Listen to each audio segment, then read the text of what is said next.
Buenas tardes a todos y bienvenidos a este segundo encuentro de nuestro ciclo de webinars titulado Hospitalarias en Camino.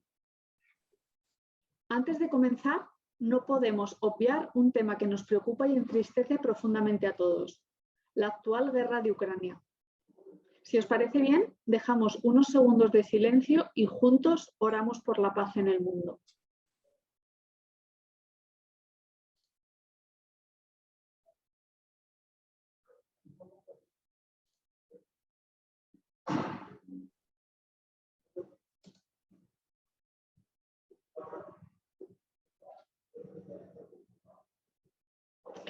Hoy también nos queremos sumar a la celebración del Día Internacional de la Mujer y la solemnidad de San Juan de Dios, quien dio visibilidad a las mujeres más vulnerables, siendo un gran defensor de su dignidad y sus derechos. Misión con la que continuamos hoy muy comprometidos en la actualidad a través de la obra hospitalaria. Después de estas menciones y de felicitar a todas las mujeres que estáis en este webinar, Feliz Día para Todas, comenzamos con el webinar que nos ha hecho reunirnos hoy. Para ello, hoy, a lo largo del día de hoy, os vamos a invitar a reflexionar como comunidad hospitalaria lo que significa participar en el proceso sinodal que actualmente vive la Iglesia, donde vocaciones laicales y consagradas tienen su voz y su palabra. Para ayudarnos en esta reflexión, hoy nos acompaña María Luisa Berzosa. Buenas tardes, María Luisa. Buenas tardes, un gusto estar aquí de nuevo. Encantada, muchas gracias. Muchas gracias a ti, María Luisa. Aunque María Luisa seguramente ya la conoceréis porque ella nos acompañó en el primero de los webinars que forman parte de este ciclo. Para las personas que hoy se incorporen por primera vez, comentar que María Luisa es española, concretamente es de Valladolid. Ha trabajado en Argentina en el movimiento educativo Fe y Alegría y también en Italia con migrantes latinoamericanos. Su principal dedicación es el acompañamiento personal y los ejercicios espirituales. También ha participado en los dos últimos sínodos, el de los jóvenes y el de la Amazonía. Actualmente vive en Roma, es consultora de la Secretaría General del Sínodo y forma parte de la Comisión de Espiritualidad. Muchas gracias, María Luisa, por estar con nosotros una vez más. Para nosotros es un placer, ¿no?, poder contar también hoy con tu presencia. Igualmente para mí, gracias.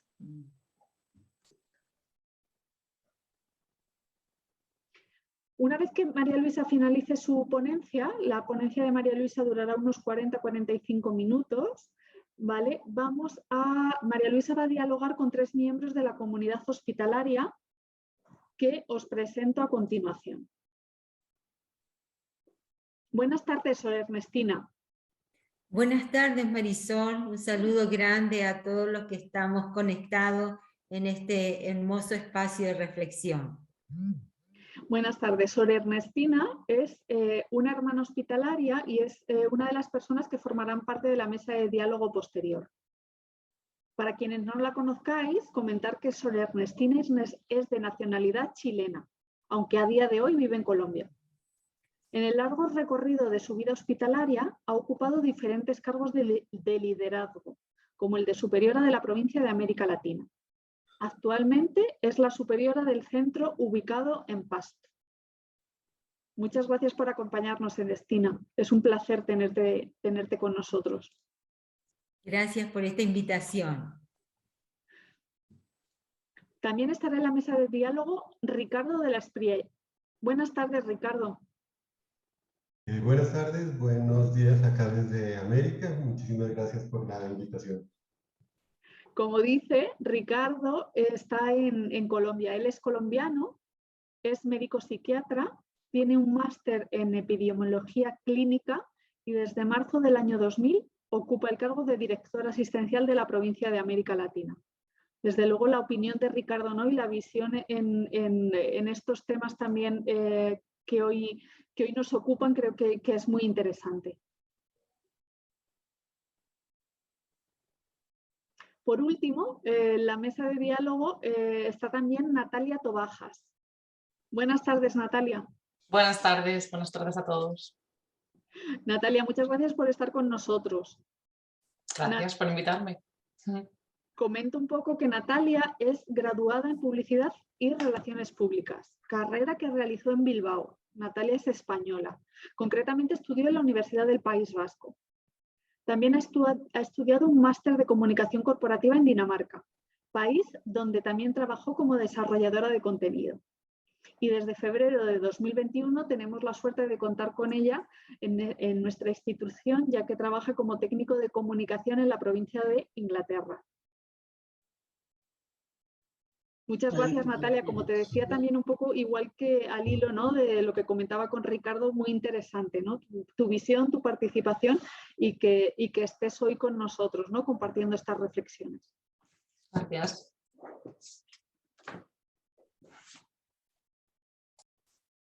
Nada más, ya si os parece, comentar un poco la dinámica del encuentro, que va a ser parecida a los que estuvisteis en el webinar anterior, la conocéis. Tras la mesa de diálogo dejaremos un espacio de unos 30 minutos para que todos los que estáis conectados podáis participar si lo queréis, ¿vale? Podéis trasladar vuestras preguntas, comentarios, reflexiones, tanto a María Luisa como a los 3 participantes de la mesa de diálogo. Podéis hacerlo de viva voz, ¿vale? Para ello tenéis que pinchar en el botón de la parte inferior de vuestras pantallas en la manita. O si lo preferís hacer por escrito, un momento. Si no, perdonad que se ha colado por ahí un audio. Digo que el que quiera participar lo puede hacer de viva voz levantando la mano que tenéis en la parte inferior de vuestras pantallas, ¿vale? En el botón de reacciones, o bien lo podéis hacer también por escrito a través del chat, ¿vale? Y yo misma lanzaré vuestras preguntas a la persona que os refiráis o las lanzaré en general. Así que ya sin más demora, damos paso a la ponencia de María Luisa, que se llama Hospitalarias en camino hacia la sinodalidad en la Iglesia. María Luisa, te damos la palabra. Muchas gracias. Gracias a ti. Pues antes de pasar a la proyección, que irá pasando Marisol, un poquito de introducción que significa unión con el anterior webinar. Estábamos utilizando o teniendo en cuenta los 3 elementos de que marca el sínodo, ¿verdad? La comunión, la participación y la misión. Ya vimos en noviembre el de la comunión, ahora es participación, y en mayo sería el de misión. Y entre uno y otro saben que tuvimos lecturas para seguir un poquito el hilo conductor, para que no sean cosas aisladas, sino que vayamos haciendo una experiencia de camino, como es este momento eclesial, ¿verdad? De camino juntos, camino sinodal. Simplemente recordar algunos datos, como digo, para hacer memoria, por si hay personas nuevas, ¿no? Es un sínodo novedoso respecto de los anteriores, porque empieza desde abajo, empieza a pedir participación desde grupos, comunidades, parroquias, diócesis, y después vamos avanzando en las etapas, ¿no? En las etapas que nos va a ir indicando. Bien, ponemos ahí el título. Bueno, decía que quería resaltar el Hospitalarias en camino sinodal o en iglesia sinodal, que ya sabemos que estamos diversas vocaciones, que eso también creo que es un signo del espíritu, un momento precioso como iglesia, como mundo, ¿no? Que ya vimos en la comunión que teníamos una raíz común y de ahí se derivaba la vocación laical, la vocación consagrada, ¿no? Entonces, esto que nos quede siempre de fondo, aunque yo me refiera o diga algo laicos, consagrada, estamos siempre en familia amplia, en familia carismática. Este es el árbol de los carismas que tiene, como digo, una raíz común y después se abre en diversas ramas, en diversas flores, en diversos frutos, ¿verdad? Y eso creo que es un signo muy bonito de este momento eclesial, de este momento de mundo. Entonces, esto es el punto de partida o el punto de continuación o el punto de llegada, porque no se termina, estamos en camino permanente, ¿verdad? Entonces, el esquema de los puntos que iré desarrollando, como digo, hacer un poquito de memoria, qué significa participar, cuál es el nuevo rostro que se nos pide, porque es un sínodo distinto, es un momento distinto, ¿verdad? ¿Qué se nos pide? qué necesitamos, qué cambios, etcétera, ¿verdad? No nos podemos olvidar que estamos en el mundo actual, con la guerra bien reciente, bien cercana, en algunos puntos del planeta, ¿verdad? Y también en una iglesia sinodal. Yo creo que este camino va marcando un futuro que ya no tiene vuelta. Y después he puesto conclusión abierta, porque evidentemente, como es camino, no se cierra, ¿no? Estamos siempre buscando, como dice Galeano, buscando y empujando la utopía, y no la alcanzamos, vamos persiguiéndola. Bueno, pues por eso es abierta, la conclusión no es cerrada, por eso la participación es de todos y todas, es una invitación a participar muy universal, muy abierta, muy inclusiva, ¿verdad? Bueno, pues vamos a ir viendo estos puntitos. Bueno, recordar lo que ya he dicho, que son los 3 elementos y hoy vamos a subrayar el de la participación. Este sínodo no es un hecho puntual y fundamental para un tiempo, sino que es un proceso. Esto es muy importante no olvidarlo. Ya están recordadas ahí las etapas, ¿no? Es un sínodo que estaba anunciado para el 2022, después se vio que no se podía hacer un proceso si era tan precipitado, ¿no? Entonces se marcaron esas etapas diocesanas en las que estamos. También se alargó porque la recogida de aportaciones iba a ser hasta abril, después se alargó hasta agosto, por lo mismo, porque se quería más tiempo. Después habrá una fase continental a través de las conferencias episcopales de los países, de los continentes, y después la Asamblea Universal ya en octubre del 23, ¿no? ¿Cuál es lo característico de este proceso? El discernimiento espiritual, es decir, la búsqueda. No están las cosas dadas o están de una manera que hay que cambiar. Entonces hay que buscar, hay que discernir, hay que saber qué sirve hoy y qué ya no sirve. Hay que escuchar qué gritos tiene el mundo de hoy y dar el mensaje inteligiblemente, etcétera, ¿no? Y hay 2 elementos o 3 elementos en este sínodo que son esto: la oración, la escucha, el encuentro, la inclusión, la participación universal, ¿no? Entonces podemos no participar, es opcional, obviamente, pero la invitación está sin exclusión, sin reducir a nadie, a ninguna persona, ¿no? Inclusive otras iglesias. Es decir, es una invitación lo más amplia que podamos imaginar. Mientras que otros sínodos, la cosa era más reducida, el documento preparatorio pues venía de un grupo, de una diócesis, bueno, son momentos distintos y evidentemente la pedagogía del camino está siendo distinta por el momento histórico también y por lo que se quiere, que sea un proceso que se incorpore de tal manera que ya no sea noticia, en un momento dado ya no sea noticia, sino que este es el modo de ser iglesia, ¿no? Sinodal, participativo, inclusivo, circular, de pueblo de Dios, que esto tiene la reminiscencia y ya recordamos en el Concilio Vaticano II. No es una iglesia jerárquica, es una iglesia circular, horizontal, donde evidentemente la jerarquía tiene su lugar, tiene su carisma, tiene su misión, pero no es la única. Estamos todos los carismas. Es la teología del cuerpo, Paulina, ¿verdad? Todos los miembros son importantes, todos tienen su función, pero hay un único cuerpo, que es Cristo, ¿verdad? Entonces ahí viene la diversidad, las diversas funciones que ejercitamos en el cuerpo, etcétera, ¿verdad? Bueno, ¿qué significa participar?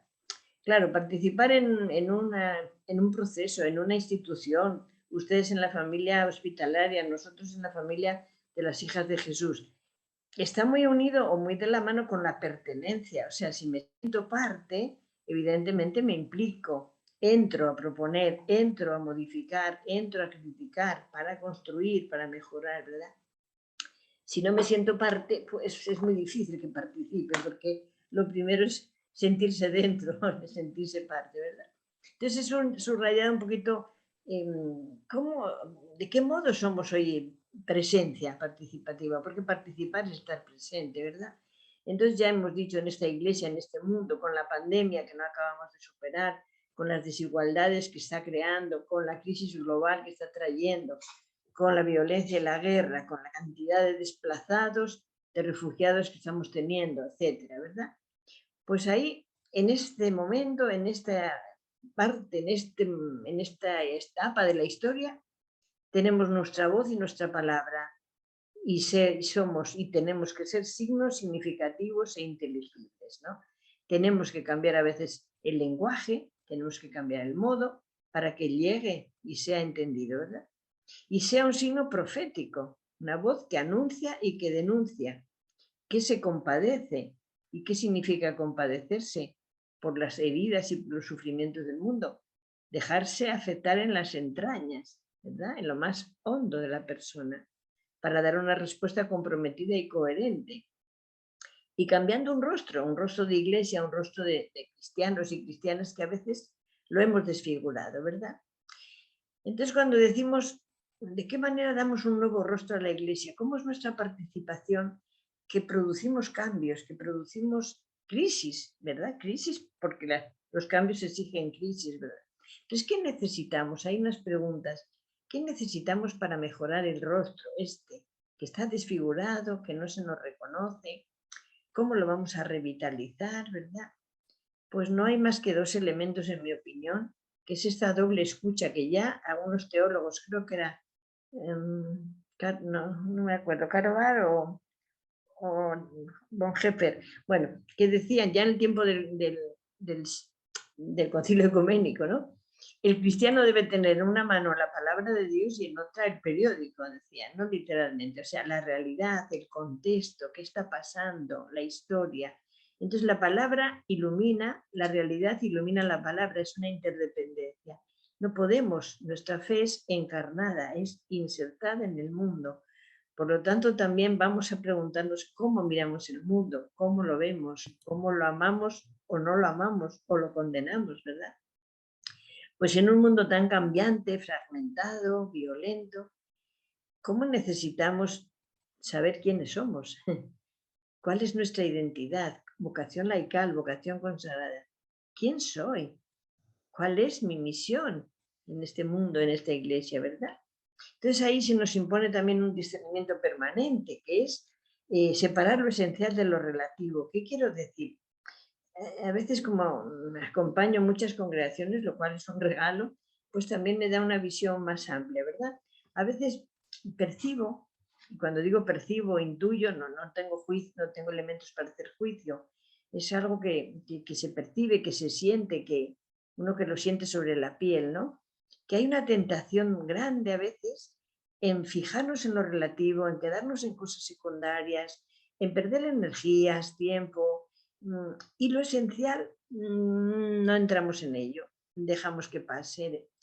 Ese cambio de valores, ese cambio de planos, no es lo que creo yo que en este momento necesitamos, sino discernir para aligerar, para aliviar estructuras, para decir qué es lo que verdaderamente es esencial. Que a nivel personal es, ¿a qué tengo yo la vida dedicada? Como laico, como laica, profesional, como consagrada, lo que sea. ¿A qué tengo yo la vida dedicada? Esta misión a la que he consagrado mi vida en este mundo, ¿vale la pena? Me toca el corazón, me toca la vida, me entrego así, sin condiciones o qué.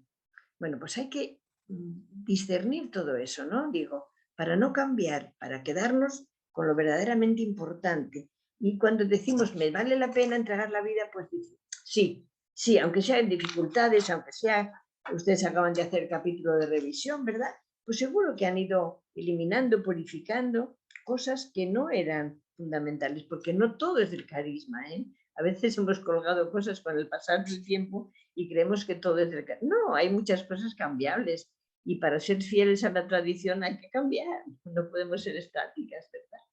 Entonces también me surgía lo del rostro personal, ¿verdad?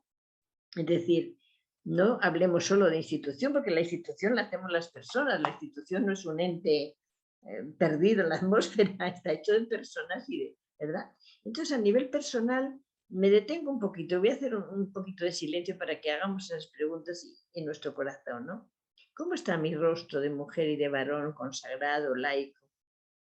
¿Tiene arrugas? ¿Mi cabello es blanco? Sí, el mío, de María Luisa, mucho, ¿verdad? Pero no es tema de aspecto físico. ¿Cómo está mi corazón? ¿Cómo está mi corazón para la misión en este mundo, en esta iglesia sinodal, con estas ganas de participar, ¿no? ¿Cómo está mi corazón? ¿Está floreciente? ¿Necesita agua? ¿Está un poquito mustio, como las plantas. ¿Cómo está?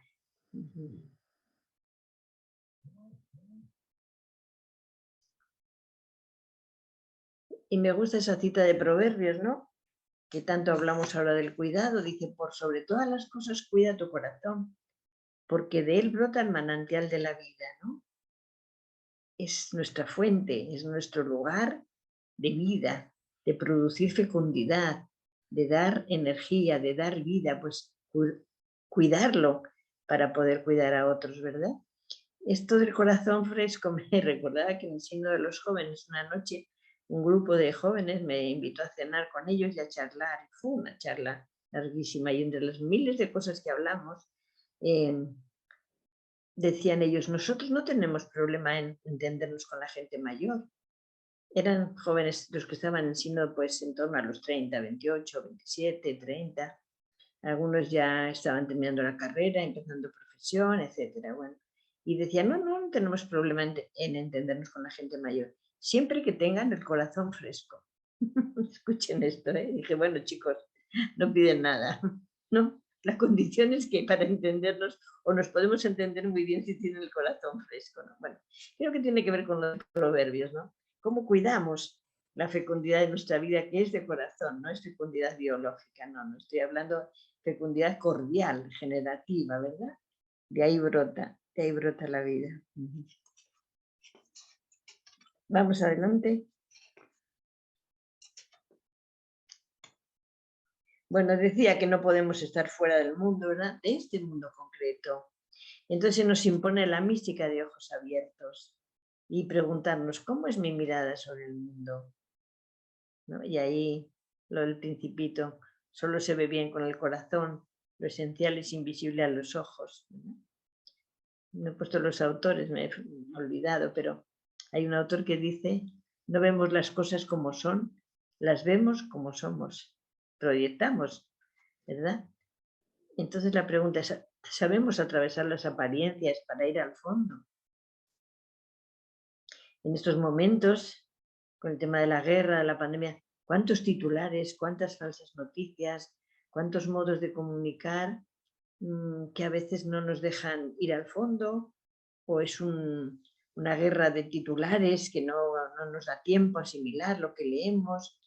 Entonces, es importante preguntarse, ¿cómo miro el mundo? ¿Qué veo cuando miro? ¿Qué proyecto, verdad? Y podemos recordar a nuestros fundadores y fundadoras, hoy hemos hablado de San Juan de Dios, ¿qué harían hoy cuando tanto invocamos? Pues si han sido hombres y mujeres que se han anticipado a los tiempos, que se han arriesgado, que se han jugado la vida, que han sufrido muchísimo. ¿Qué harían hoy? ¿Cómo actuarían en este mundo? No, seguramente que no se iban a quedar estáticos ni parados contemplando, sino que el contemplar, que pasa por los ojos, llega al corazón, a las entrañas, nos afecta y nos ponemos en acción, ¿verdad? Nos ponemos en acción. El otro día, hace unos días, el Papa habló con los universitarios de Chicago, no sé si lo vieron, y les hablaba de esos 3 elementos, ¿no? El pensar, el sentir y el actuar. Dijo, no, tenemos una idea en la cabeza, si toca el corazón, después nos vamos a movilizar, después va a tocar las manos y los pies, ¿verdad? Primero, dejarse impactar, dejarse tocar, dolerse, sufrir, afectarse. ¿Para qué? Para ver qué gota de alivio puedo dar yo, qué bálsamo puedo ser, qué caricia, qué curación de heridas, qué elemento o instrumento de paz que tanto necesitamos y de perdón y de reconciliación, ¿verdad? Entonces, el mundo es nuestro lugar de envío, por si se nos olvida, ¿verdad? Ahí está el prólogo de Juan, que nos hace un mundo divinizado, ¿verdad? Una humanidad donde Dios pone su tienda, ¿verdad? Donde manda a su Hijo y donde aparece lo que dice Isaías. Algo nuevo está brotando. En medio del caos, de la guerra, de la violencia, del sufrimiento, vemos algún brote de vida, de esperanza, de confianza. Traspasamos la dureza de la realidad que se nos aparece como muy dura, como muy triste, ¿no? De ver salir personas, niños, de ver morir, de ver destruir. ¿Cómo nos afectamos y cómo vivimos esta situación? Que no es no me entero, no me quiero enterar. No, no, no, es que me tengo que enterar porque mi misión está en este mundo sufriente.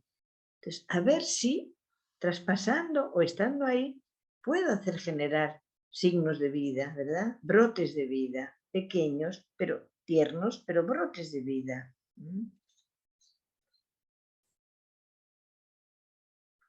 En una iglesia sinodal, decíamos, ¿no? No nos olvidemos cada uno nuestra vocación como parte de esta iglesia sinodal. No podemos desidentificarnos, no podemos diluirnos.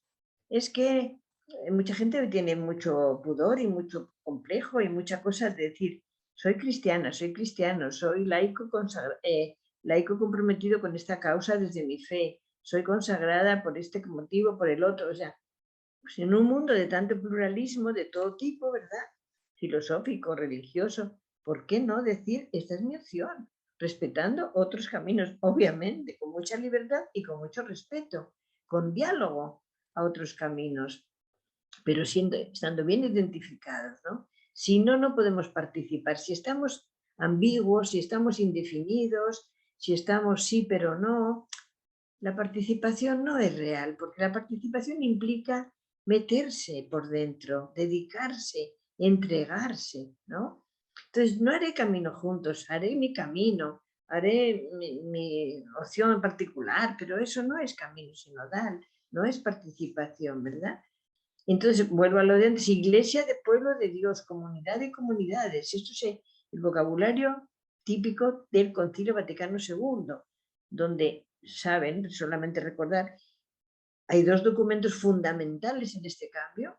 Uno era la Lumen Gentium, o sea, la iglesia como luz de las gentes que ilumina este caminar, y la Gaudium et Spes, ¿no? Que dice el documento pastoral más importante. Los dolores y gozos de la humanidad son los dolores y gozos de la iglesia. O sea, se empieza a hablar de una iglesia inserta en el mundo, que capta, que entiende, que se hace cargo del mundo, ¿verdad? Es un cambio radical este del Vaticano II, ¿verdad? Entonces, el signo de la sinodalidad invita a una participación universal, como he dicho antes, que nadie quede fuera, ¿no? Una actitud fundamental de la escucha entre personas, eso lo dice mucho el Papa, entre nosotros y al Espíritu. No es una escucha entre nosotros para hacer lo que nos parece, no, no, no. Es una escucha mutua, intercambiar puntos de vista, intercambiar opciones distintas, para ver qué nos dice el Espíritu, qué suscita hoy Dios en esta historia, qué tipo de iglesia quiere, cómo nos quiere a nosotros, participando de qué manera.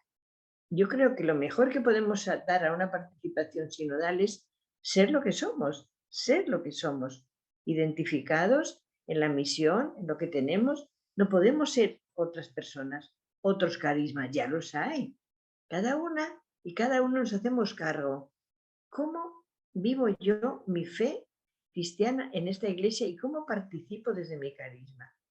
Insisto, no se trata de despojarse de lo que soy, no, no, no, no, con todo mi ser, con mi persona, con mi historia, con mi situación, con mi trabajo, con mi familia, con mis hijos, con mi comunidad, sí, desde ahí participo, pero tengo que asumirla, tengo que saber quién soy, ¿verdad? Y entonces ahí aportamos lo mejor de nosotros, la mejor versión de cada uno, ¿verdad? En la participación, en la acogida inclusiva, porque estamos hablando, invitamos a todo el mundo a participar, pero acogemos a todo el mundo, acogemos en nuestros grupos, en nuestras comunidades, acogemos toda la diversidad que existe en el mundo, porque existe mucha diversidad, ¿verdad? Entonces, preguntámonos también cómo es mi pertenencia. Si es afectiva, será efectiva, porque sabemos que nos mueven los afectos más que las ideas, ¿verdad? Entonces, si me siento vinculada a esta institución, si siento que mi vínculo con la iglesia es cordial, cordial no quiere decir ingenuo, ojo, ingenuo que no veo lo que está mal, no.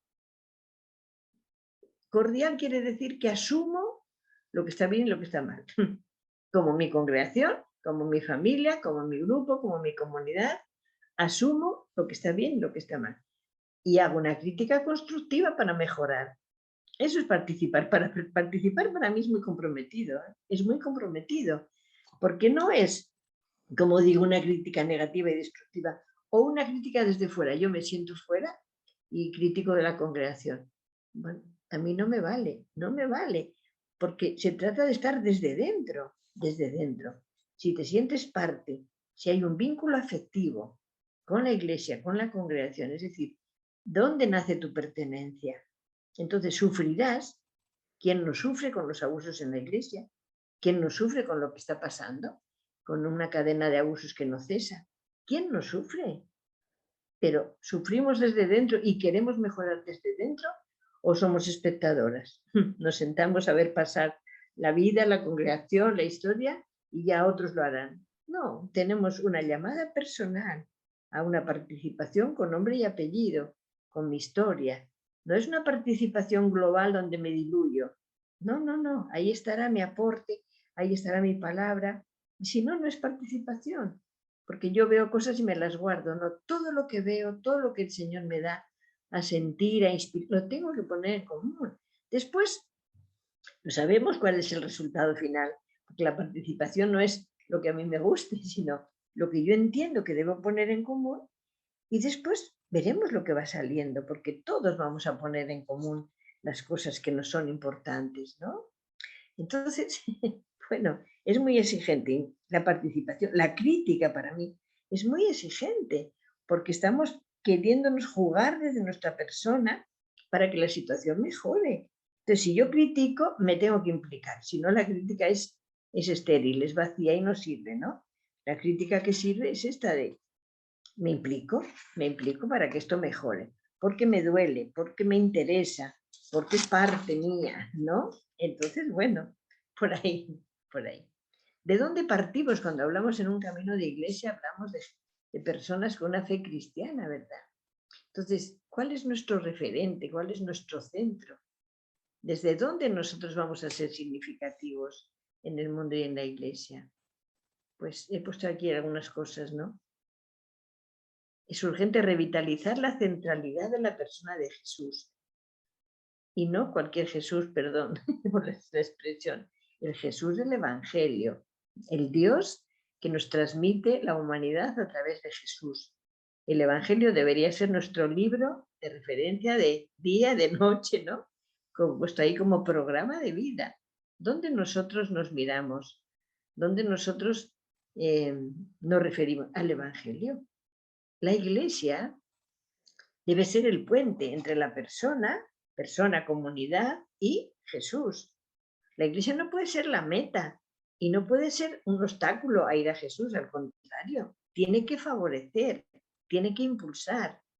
Yo persona, con mi conciencia, con mi libertad, con mi historia, con mi trabajo, con todo lo que yo soy, quiero ir a Jesús, quiero conocer su persona, quiero conocer cómo actúa, quiero conocer sus gestos, ¿verdad? La iglesia, comunidad, tiene que ayudarme a eso. No puede hacer un corte y decir, soy yo quien dirijo tu vida, soy yo el referente. No, no, no, no. Es el puente, es el paso, es la unión entre mi persona y Jesús. Claro, cuando uno o una descubre la fascinación de la vida de Jesús, se enamora de Jesús y dice, yo quiero esta vida, yo quiero este programa de vida. Y no quiero un programa de vida normativa y legislativa, quiero un programa de vida del espíritu, que es libertad, que es amor, que no tiene confines, que la ley es para la persona y no la persona para la ley. Claro, se nos abre un mundo deslumbrante, que toca el corazón, que enamora, que te permite ser plenamente humano y humana con los valores de Jesús. Y cuando una contempla los encuentros de Jesús con las personas en el Evangelio, se queda sin palabras, ¿verdad? Pero se siente tocada para hacer lo mismo. La acogida de Jesús con todo tipo de personas. El dejarse tocar, el dejarse pedir ayuda, el no discriminar a nadie, el invitar siempre, como la mujer encorvada, a ponerse de pie, a empezar una nueva vida, una nueva etapa, a caminar erguida por la vida, no caminar llena de pesos, con la ley, con las normas, con las culpabilidades. Hemos hecho a veces, no hemos liberado de fondo, como Jesús es el gran liberador, hemos cargado, ¿verdad? Entonces, ¿cómo ayudamos a vivir el Evangelio desde ahí, desde lo que es? desde lo que es. ¿Qué decir de la misión compartida, de la comunidad, de la familia ampliada, de la familia carismática? ¿Dónde miramos? A Jesús, porque San Juan de Dios y todas las personas que han dado sus carismas a la Iglesia han mirado a Jesús y al Evangelio. De ahí venimos todos del bautismo, ¿verdad? Que venimos de este Jesús que nos ha ido cautivando a medida que lo vamos conociendo, ¿verdad? En esta comunidad eclesial. Ese es el itinerario. Y esto está siempre en camino, ¿no? Siempre conocimiento mayor de Jesús, de sus gestos, de su modo, para hacerlo nosotros, ¿no? Para hacer un mundo, decimos, más humano, más divino, más al estilo del sueño de Dios, ¿verdad? Donde el ser humano sea ser humano, ¿verdad? Yo trabajando con los inmigrantes, a lo mejor ya dije esto, pero me impresionó mucho, ¿no? Pues hicimos una vez un documento, nos llamaron del Ministerio del Interior aquí en Italia para hacer un documento de integración de los inmigrantes, pues era la Constitución italiana, ¿no? En forma de carta de valores y tal. Cuando empezamos a trabajar ese documento, solo se hablaba con epítetos de esta manera, ¿no? Indocumentados, migrantes, extracomunitarios, ilegales. Yo dije, aquí no hay persona. Todos los adjetivos son denigrantes. No se habla de la persona. Ah, si la persona es migrante, es menos persona. Si la persona no tiene documentos, es menos persona. Si la persona es de color negro, es menos persona. Y empezamos a hacer unas discriminaciones que no solo no son cristianas, sino no son humanas, porque no podemos convivir con el de al lado por sus diferencias. ¿Cómo es eso? ¿Verdad? Bueno, pues también unas preguntitas ahí. Yo es que tengo muchas preguntas en mi vida y las hago a ver si encuentro respuestas. Por eso insisto en las preguntas, ¿no? ¿Cuál es mi centro vital? Verdaderamente me siento centrada. Y cuando decimos esto no es que me siento perfecta y que todo lo hago bien. No, no, por favor, no es eso. No es eso.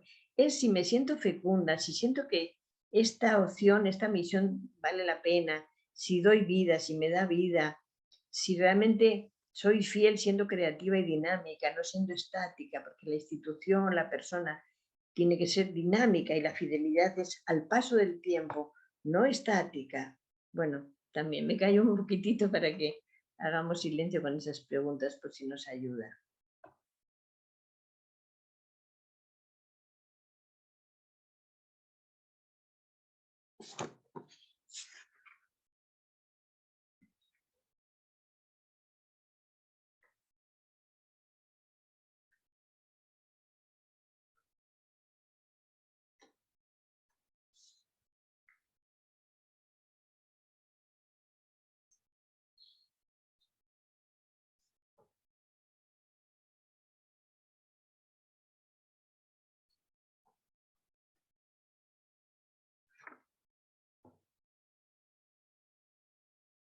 Seguimos un poquito.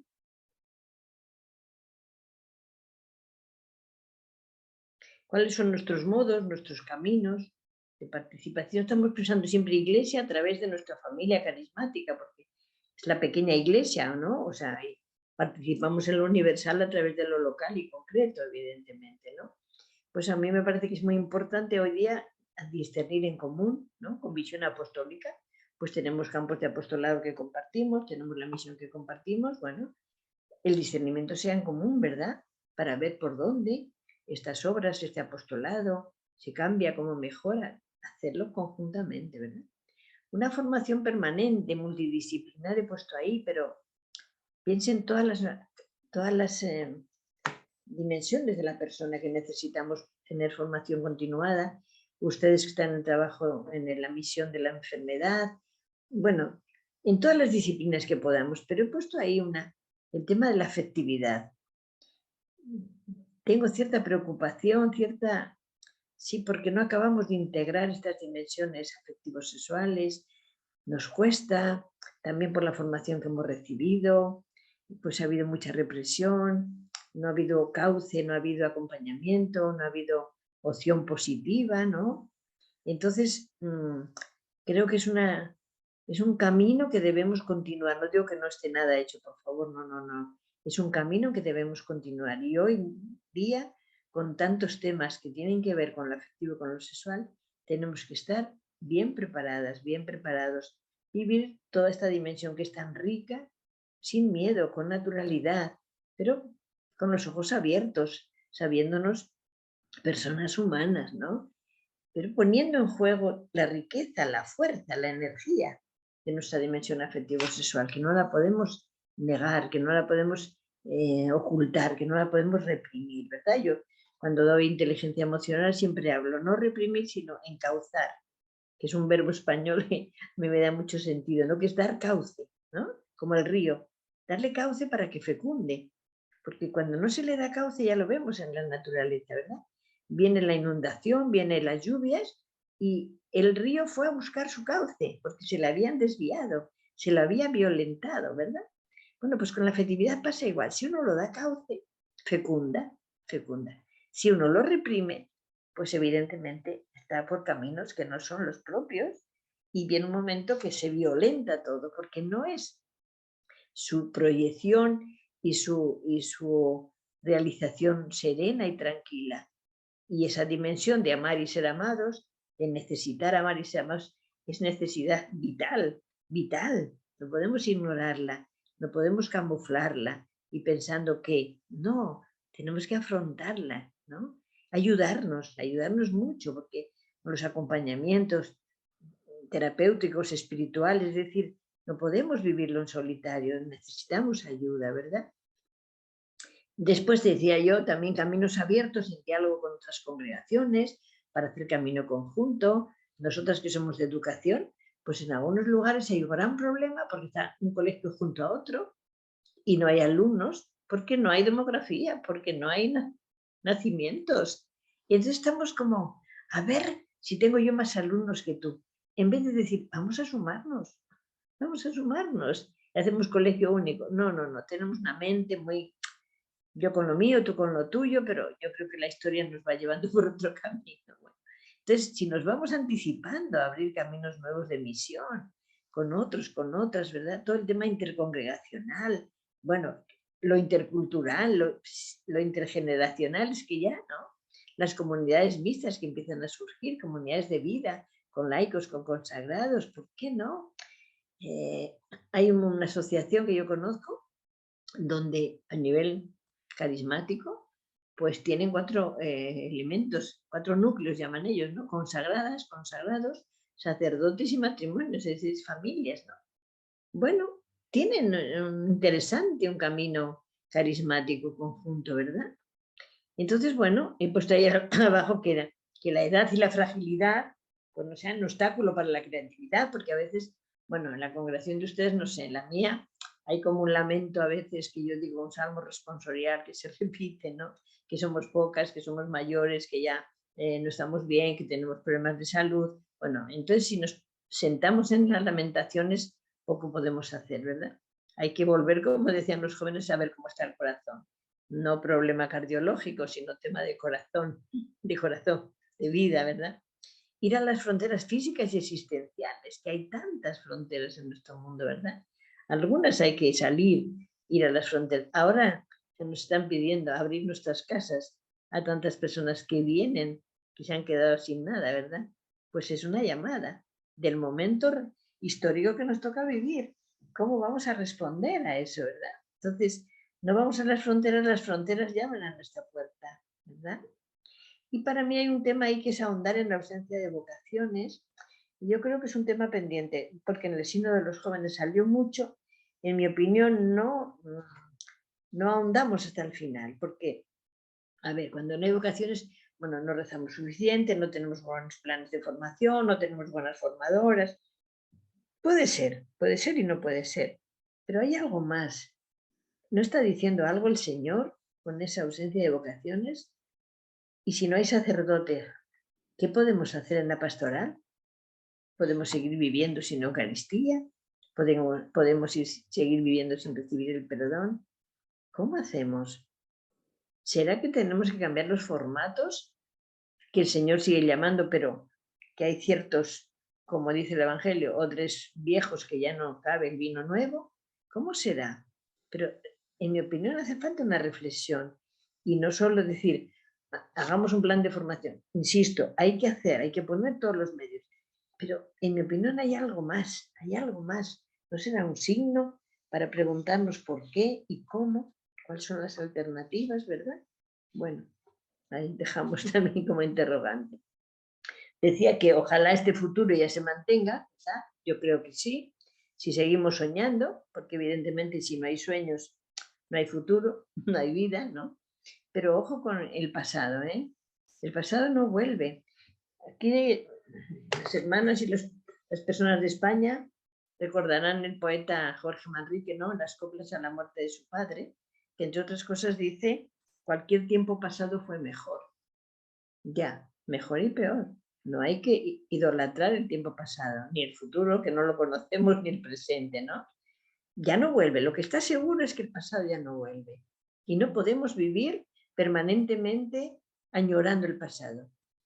Sino hoy participar exige abrir otros escenarios, otros caminos, otros modos. Porque si queremos tener un rostro vivo, ¿verdad? Decíamos, no mustio, no desgastado, tenemos que abrir otros caminos. Somos protagonistas de esta página de la historia, es así, ¿eh? Y si nos pedirá cuenta, nos toca una etapa muy movilizadora. Gente que los sociólogos dicen, ¿no? Que antes los cambios se notaban en 10 años y ahora un año es un cambio como de 10 años, como de una década. O sea, el ritmo es vertiginoso, ¿verdad? Pero no tenemos que tener miedo porque cada etapa tiene lo suyo y nosotros nos toca este momento, que es momento de Kairos también, ¿eh? Que es momento de oportunidad, que es momento de Dios, siempre es momento de Dios, ¿verdad? Entonces vamos haciendo camino, ¿cómo? Con una mirada atenta, ya decía, no ingenua, una mirada atenta, los ojos abiertos y con corazón compasivo. Eso sí, nunca olvidemos que el corazón no se endurezca, ¿no? Ahora que estamos en Cuaresma, que leemos tanto los textos de los profetas, que nuestro corazón no sea de piedra para caminar por este mundo, que sea verdaderamente corazón de carne, que se compadezca, ¿verdad? Y que participemos y abonemos la vida y la historia en la esperanza, porque es que, claro, si no hay esperanza y confianza, el futuro ya se cerró, ¿verdad? En sí mismo, ¿no? No hay posibilidad de más, ¿no?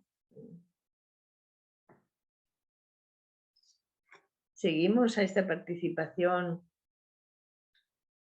universal, ya decía antes, ¿no? Nos invita a todas las personas a sumarnos a este proceso. Cuando la gente pregunta, y yo que soy joven, y yo que soy mayor, y yo que... Tú puedes participar, todos y todas, ¿verdad? Tener muy en cuenta acoger a aquellas personas que se han ido de la Iglesia o hemos provocado que se fueran. En los documentos del sínodo se habla expresamente, ¿no? Personas que hemos dejado en los márgenes, que no están en la mesa de la fiesta común, que no están en el banquete. ¿Cómo hacemos? Que ya lo hablamos en el momento de la comunión, con la diversidad. ¿Cómo hacemos con divorciados y vueltos a casar que los tenemos fuera de la mesa? ¿Cómo hacemos con los homosexuales y lesbianas que están condenados y castigados? ¿Cómo hacemos con sacerdotes secularizados que los tenemos ahí? Gente formada, preparada.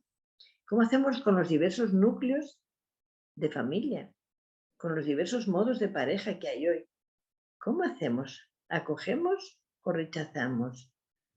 ¿Nos ponemos rígidos y duros y marcamos límites de hasta dónde y hasta dónde sí y hasta dónde no?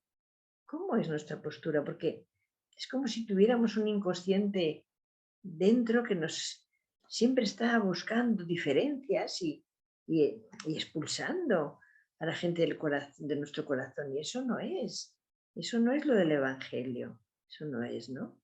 Y tengo esa cita de Francisco que no tengo la reseña, me olvidé ponerla, pero decía él en un momento, el sínodo llega hasta los límites, o sea, todo el mundo, comprende a todos, el sínodo también es hacer espacio para el diálogo sobre nuestras miserias, ¿no? Por si pensamos que tengo que tener todo claro, tengo que se ve, la gente dice, y esas preguntas que no las entiendo. Mira, una pregunta muy simple, ¿qué puedo yo pedir a la Iglesia? ¿Qué me gustaría que la Iglesia cambiase? No hace falta más.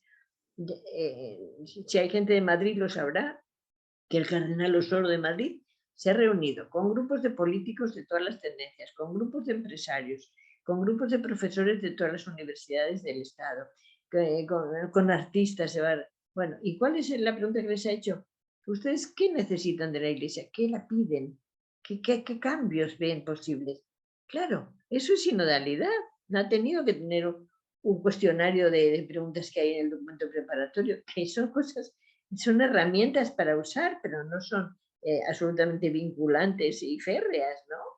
Entonces, si yo quiero, tengo espacio. Y eso es bueno que nos lo digamos y lo digamos a nuestras gentes. Si tú quieres, súmate a este grupo, súmate a esta comunidad, donde esto esté circulando, ponte a caminar con nosotros, ¿no? Es muy importante esto.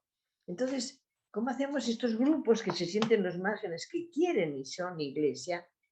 Yo conozco a algunos de cerca y están haciendo un trabajo impresionante, impresionante, de rezar, de discernir, para hacer llegar su palabra en la iglesia. Este es el camino. Hacer llegar la palabra que el Señor nos da a sentir hoy en la iglesia, ¿no? Para hacer una iglesia, como digo, acogedora, compasiva, misericordiosa, ¿verdad? Al estilo de Dios, al modo Dios. Bueno, vamos terminando. Como decía, no se cierra, la conclusión sigue abierta. Entonces, he puesto ahí unos versos. Yo soy muy amiga de la poesía, en parte porque desde muy chica empecé a leer con mucha afición. Soy hija de maestro y maestra y, bueno, yo crecí con el diccionario en la mano. Después tuve excelentes profesoras de literatura. La verdad que me hicieron gustar la literatura y la poesía. Bueno, para explicar un poco mi manía, porque si me han escuchado en más ocasiones siempre meto algunos versos, también porque los poetas me ponen palabras que yo no sé poner, pero me expresan lo que quiero decir, ¿no? Entonces, estamos en camino sinodal, mantenemos la vista en el horizonte que no se termina, que no se cierra, que no se acaba, ¿verdad?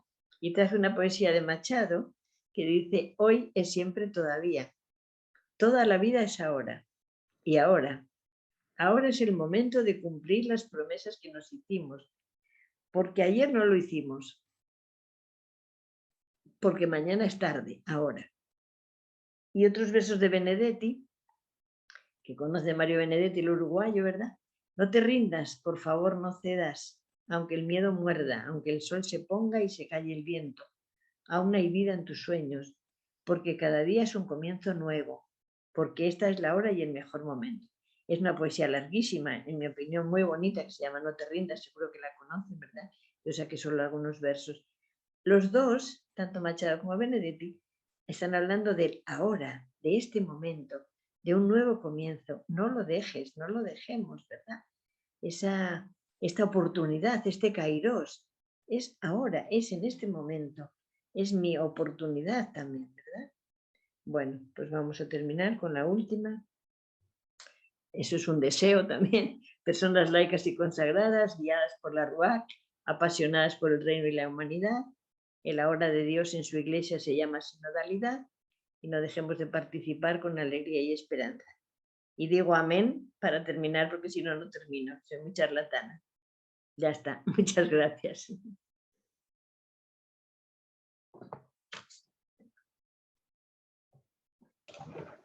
Muchas gracias, María Luisa. La verdad es que escuchándote, yo creo que a todos, ¿no? Nos surgen muchas reflexiones, muchos interrogantes que quizás ahora es el momento de plantearlos, ¿no? Yo creo que si te parece bien, damos paso a la mesa de diálogo, que como ya hemos comentado, nuestros tres compañeros de la comunidad hospitalaria, son Ernestina Aro, Ricardo de la Espriella y Natalia Tobajas, te van a acompañar haciéndote pues algunas preguntas, incluso compartiendo contigo y con las personas que nos están viendo algunas reflexiones. Así que sin más, te damos las gracias, María Luisa, y damos paso a la mesa de diálogo. Nada, yo he provocado la participación, así que participan o participan, ¿eh? Lo has provocado, porque ya te digo que yo escuchándote me surgían muchos interrogantes. Pues venga, adelante. Vamos a por ello. Sí, justamente. Agradecerte, María Luisa, por tu reflexión tan profunda, tan motivadora, pero también muy cuestionante. Y compartir que recientemente, Hermanas Hospitalarias, hemos vivido una experiencia muy profunda sinodal, y que fue la revisión, ¿sí?, de nuestras constituciones y actualización. Entonces fue realmente un camino de escucha mutua y de preguntarnos muchas veces qué es lo que quiere el Espíritu para la congregación, Claro. para la misión, a quienes estamos destinados. Sí. Y me surge, pues en esta reflexión hacíamos sobre laicos hospitalarios. Y al escucharte, pues también me venía esta pregunta, este cuestionarme. Laicos hospitalarios son los bautizados, ¿verdad? ¿Y qué pasa? ¿Cómo dar participación a otros credos, a otras personas a lo mejor que no creen? ¿Cómo involucrarnos en esta familia espiritual hospitalaria? Sí. Mira, yo he trabajado en Fe y Alegría, ya han dicho, y en Madrid en Entre Culturas, ¿no? Que es una ONG, que es lo mismo que Fe y Alegría, pero allí no hay escuelas. Y me ha tocado hacer muchas entrevistas a gente que llegaba a la ONG desde muchos caminos, que no eran cristianos. Y la pregunta era, yo no soy cristiano, yo no practico, y esto tiene un ideario cristiano, y sí.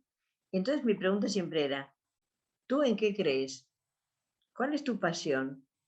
¿Qué te mueve en la vida? ¿Cuál es tu escala de valores? Entonces la gente, por ejemplo, decía, es que a mí me preocupa mucho que haya niños sin escuela.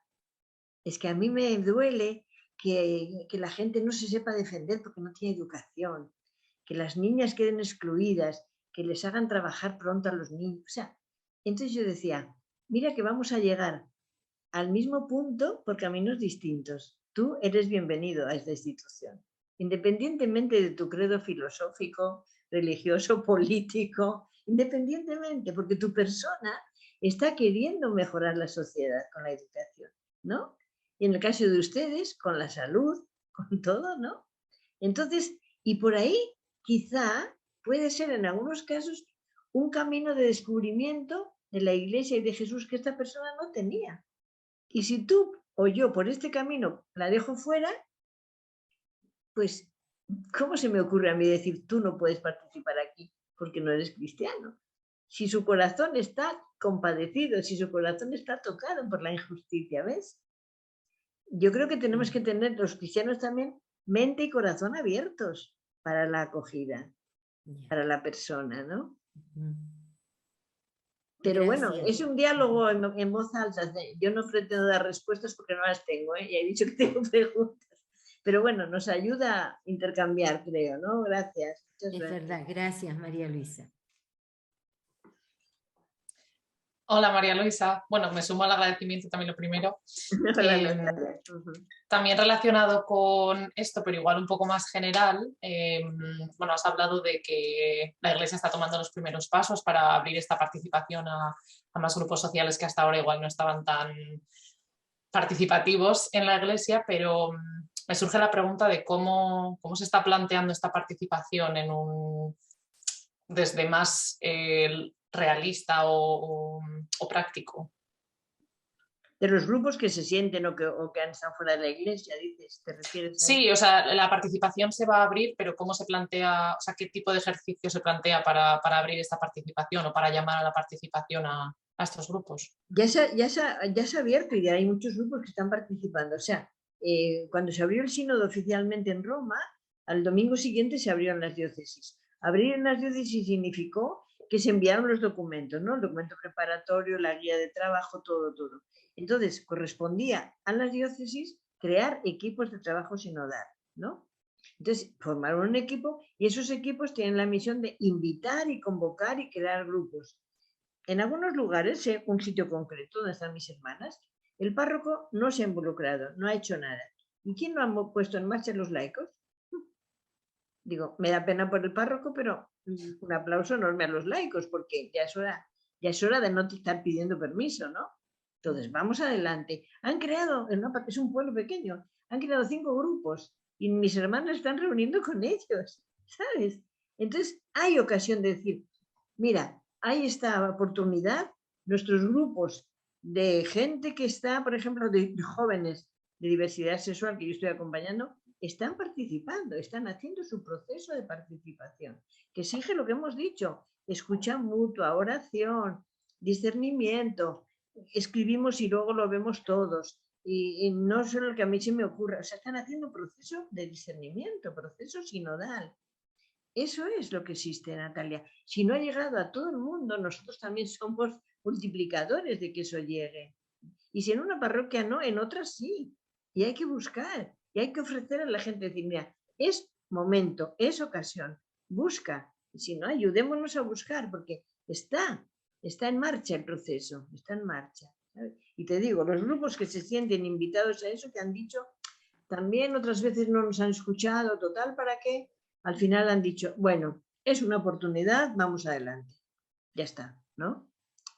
Lo que va a salir luego no lo sé, pero que la gente no se quede en el margen diciendo, nosotros no tenemos invitación, no, eso no es. La invitación está abierta y los cauces están para que la gente participe. Te lo puedo garantizar, porque estoy en el entresijo de las comisiones y sé cómo vamos trabajando. ¿Te das cuenta? Gracias, Natalia. Sí, muchas gracias de verdad por la claridad, digamos, de la exposición. Y hay una cuestión que el tema de la participación es importante para nosotros, sobre todo en el lenguaje.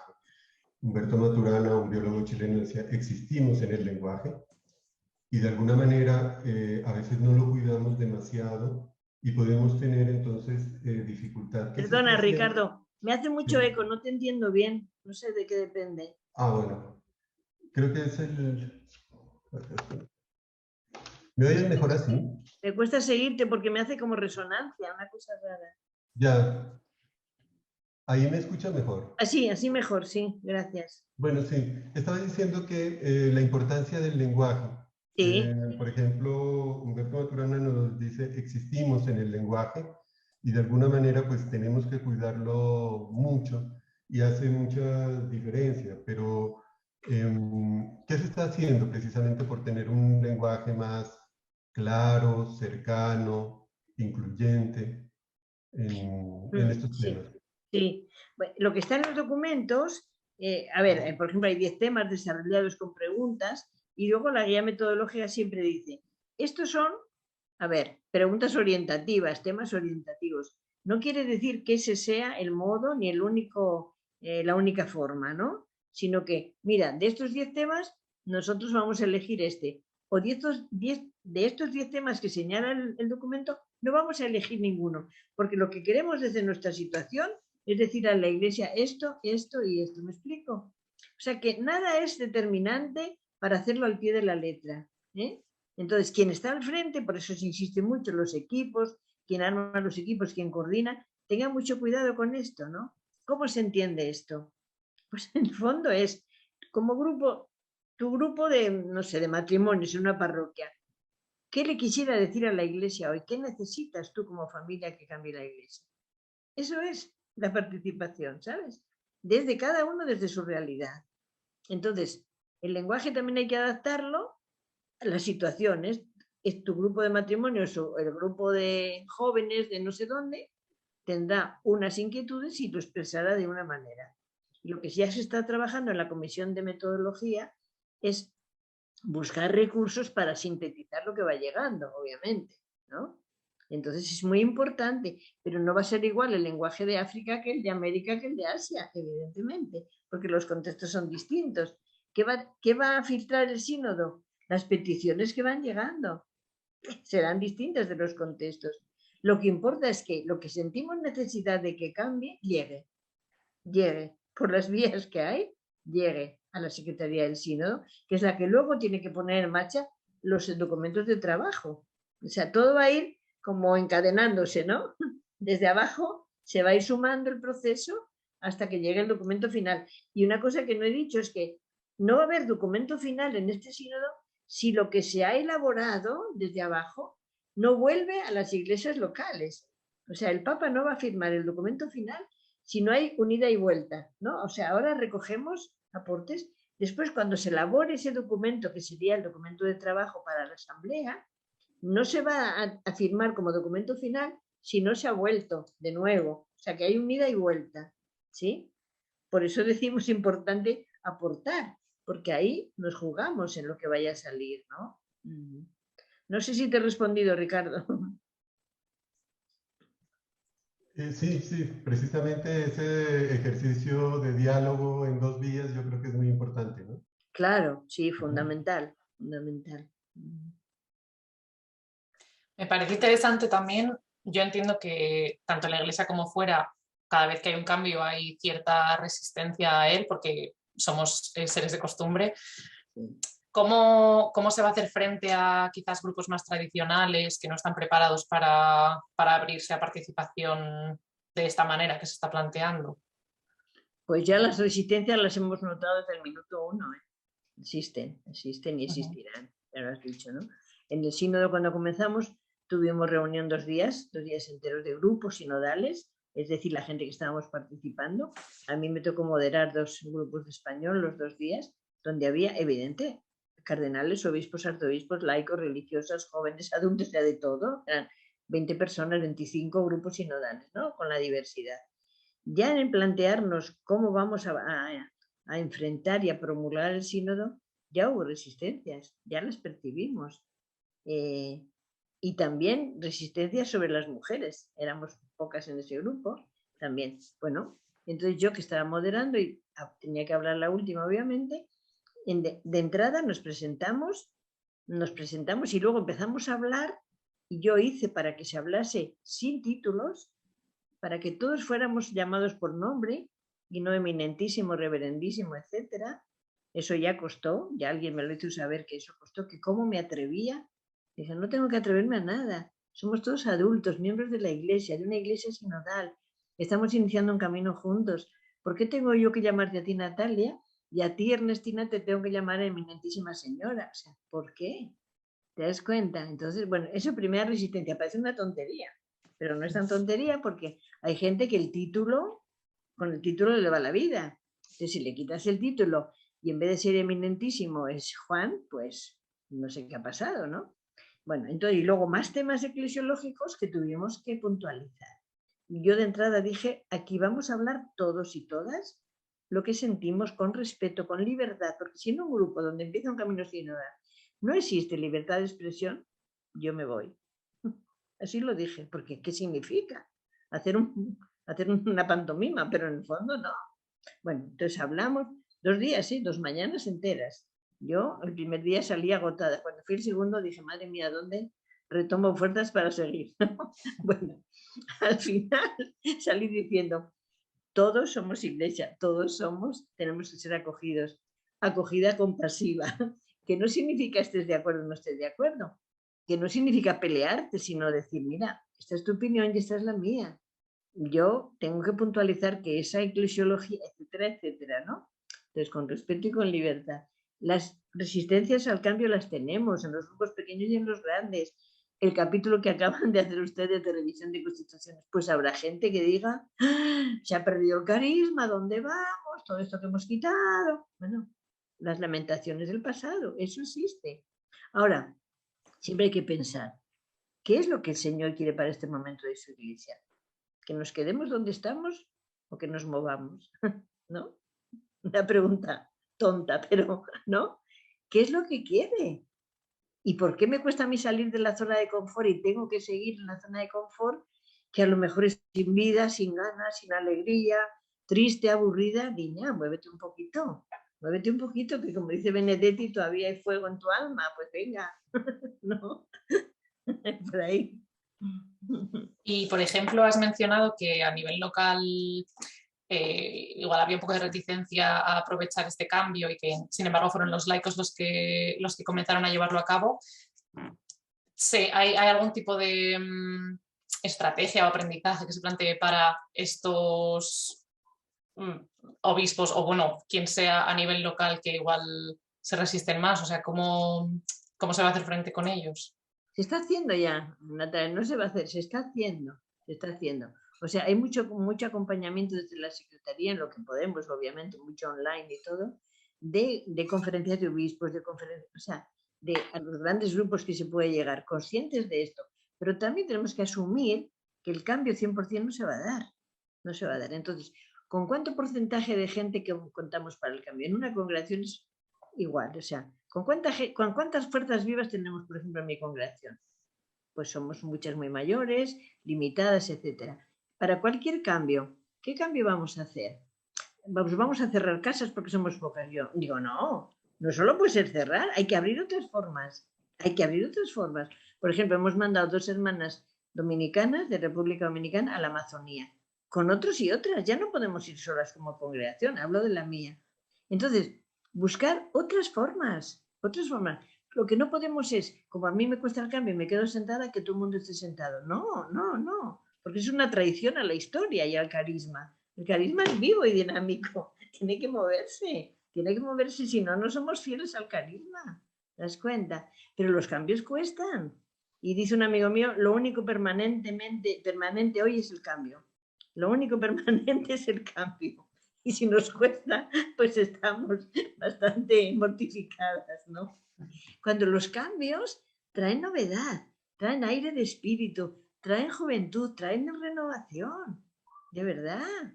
Y el mundo que vivimos hoy, con todas las dramas que tiene, apostólicamente y existencialmente, está lleno de desafíos. Está lleno de desafíos. Uno es ese, la gente que no se mueve. Un desafío es ese, pero tiene otros, ¿no? Y el desafío empuja.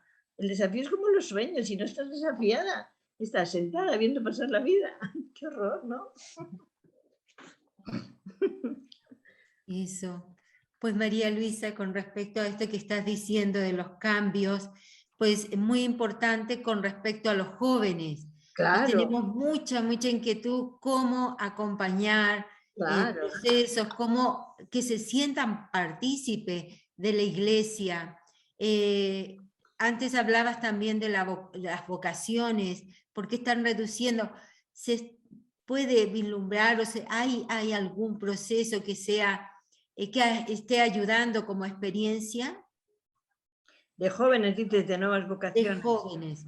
Sí, yo lo poco que conozco en esa línea son comunidades mixtas, o sea, gente consagrada con gente laica, comunidades de vida donde oran juntos, donde comparten la misión, donde comparten muchas cosas, ¿no? Eso por una parte. Y luego, estas situaciones que he dicho en la Amazonía, hay mucha gente joven ahí. Ahí mis hermanas han hecho una formación con 30 personas, voluntarios y voluntarias, donde hay mucha gente joven, ¿no? Entonces, lo que hoy a la gente joven le cuesta, ¿qué es? Los compromisos vitales, como es el matrimonio, como son los votos permanentes. Entonces, si no son de esa manera, no pueden ser otras. El Señor nos llama a otras formas. Entonces, no podemos ir como congregación a tal sitio, porque no van 2 hermanas. En Venezuela no podemos estar las hermanas, se quedó una hermana sola, tuvimos que salir porque no dejaban entrar más. Pues ahora, un proyecto que estaban las hermanas y queremos que siga y se ha discernido, lo van a seguir los laicos. Ya está, ¿no? Los laicos con la espiritualidad que hemos compartido. Y ahí se suma gente joven. ¿Por qué? Porque es otro modo de entender el compromiso, otro modo, otra idiosincrasia de la gente joven, ¿no? Entonces la gente joven hoy, con el móvil en la mano, cruza el mundo y no necesita más. Pero en esa misma movilidad por el mundo no se hace con un compromiso, porque estos jóvenes del sínodo me decían, es que nosotros no podemos saber dónde vamos a vivir, dónde vamos, una casa para toda la vida, si no sabemos dónde vamos a trabajar. Si mi mujer trabaja en Estados Unidos y yo en Guadalajara, México, me decía una pareja, o sea, si es de verdad que está muy movido todo. Entonces, ¿por qué vamos a pensar que tenemos que tener los mismos modelos y los mismos formatos, ¿no? Entonces, como escuchar a los jóvenes nos da también por dónde abrir otros caminos, ¿verdad? Porque desde nosotras ya no salimos de lo conocido. Tiene que haber otra gente que diga, oye, pero ¿no os dais cuenta que podéis abrir por aquí la puerta en vez de siempre por este lado? ¿No? Cierto. Sí, sí. Y un poco, ¿cómo ha sido el efecto, por ejemplo, de estas realidades emergentes, la pandemia, los conflictos bélicos, por ejemplo, y desplazados en toda esta organización? Perdona, no te he entendido bien. ¿Cómo es? Sí, ¿cómo ha sido el efecto de, digamos, la pandemia y todas estas situaciones emergentes, como la guerra, los conflictos y los desplazados? Pues por una parte está siendo, claro, ya sabemos, dramática, ¿verdad? pero al mismo tiempo está generando, bueno, ahora mismo también lo de la guerra, ¿no? Está generando un movimiento solidario muy fuerte, donde hay muchos jóvenes.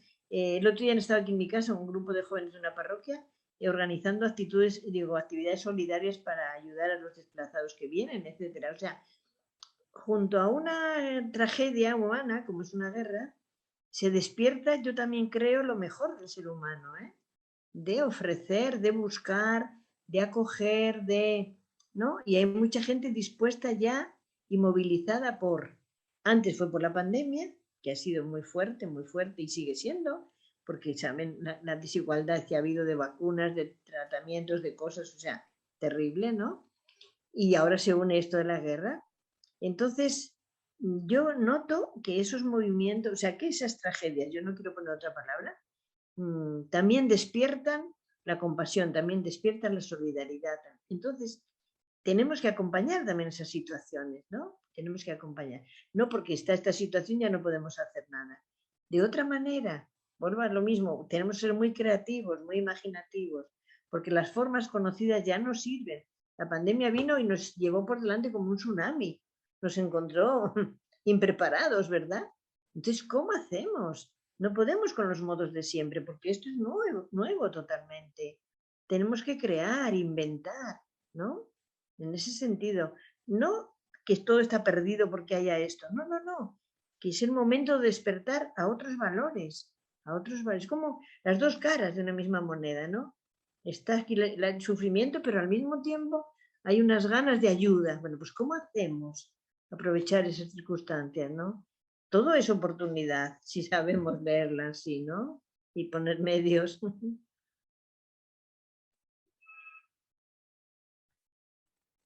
Sí, María Luisa, también con respecto a, tú hablabas dentro de la participación, otros Sí, modos de actuar como la circularidad.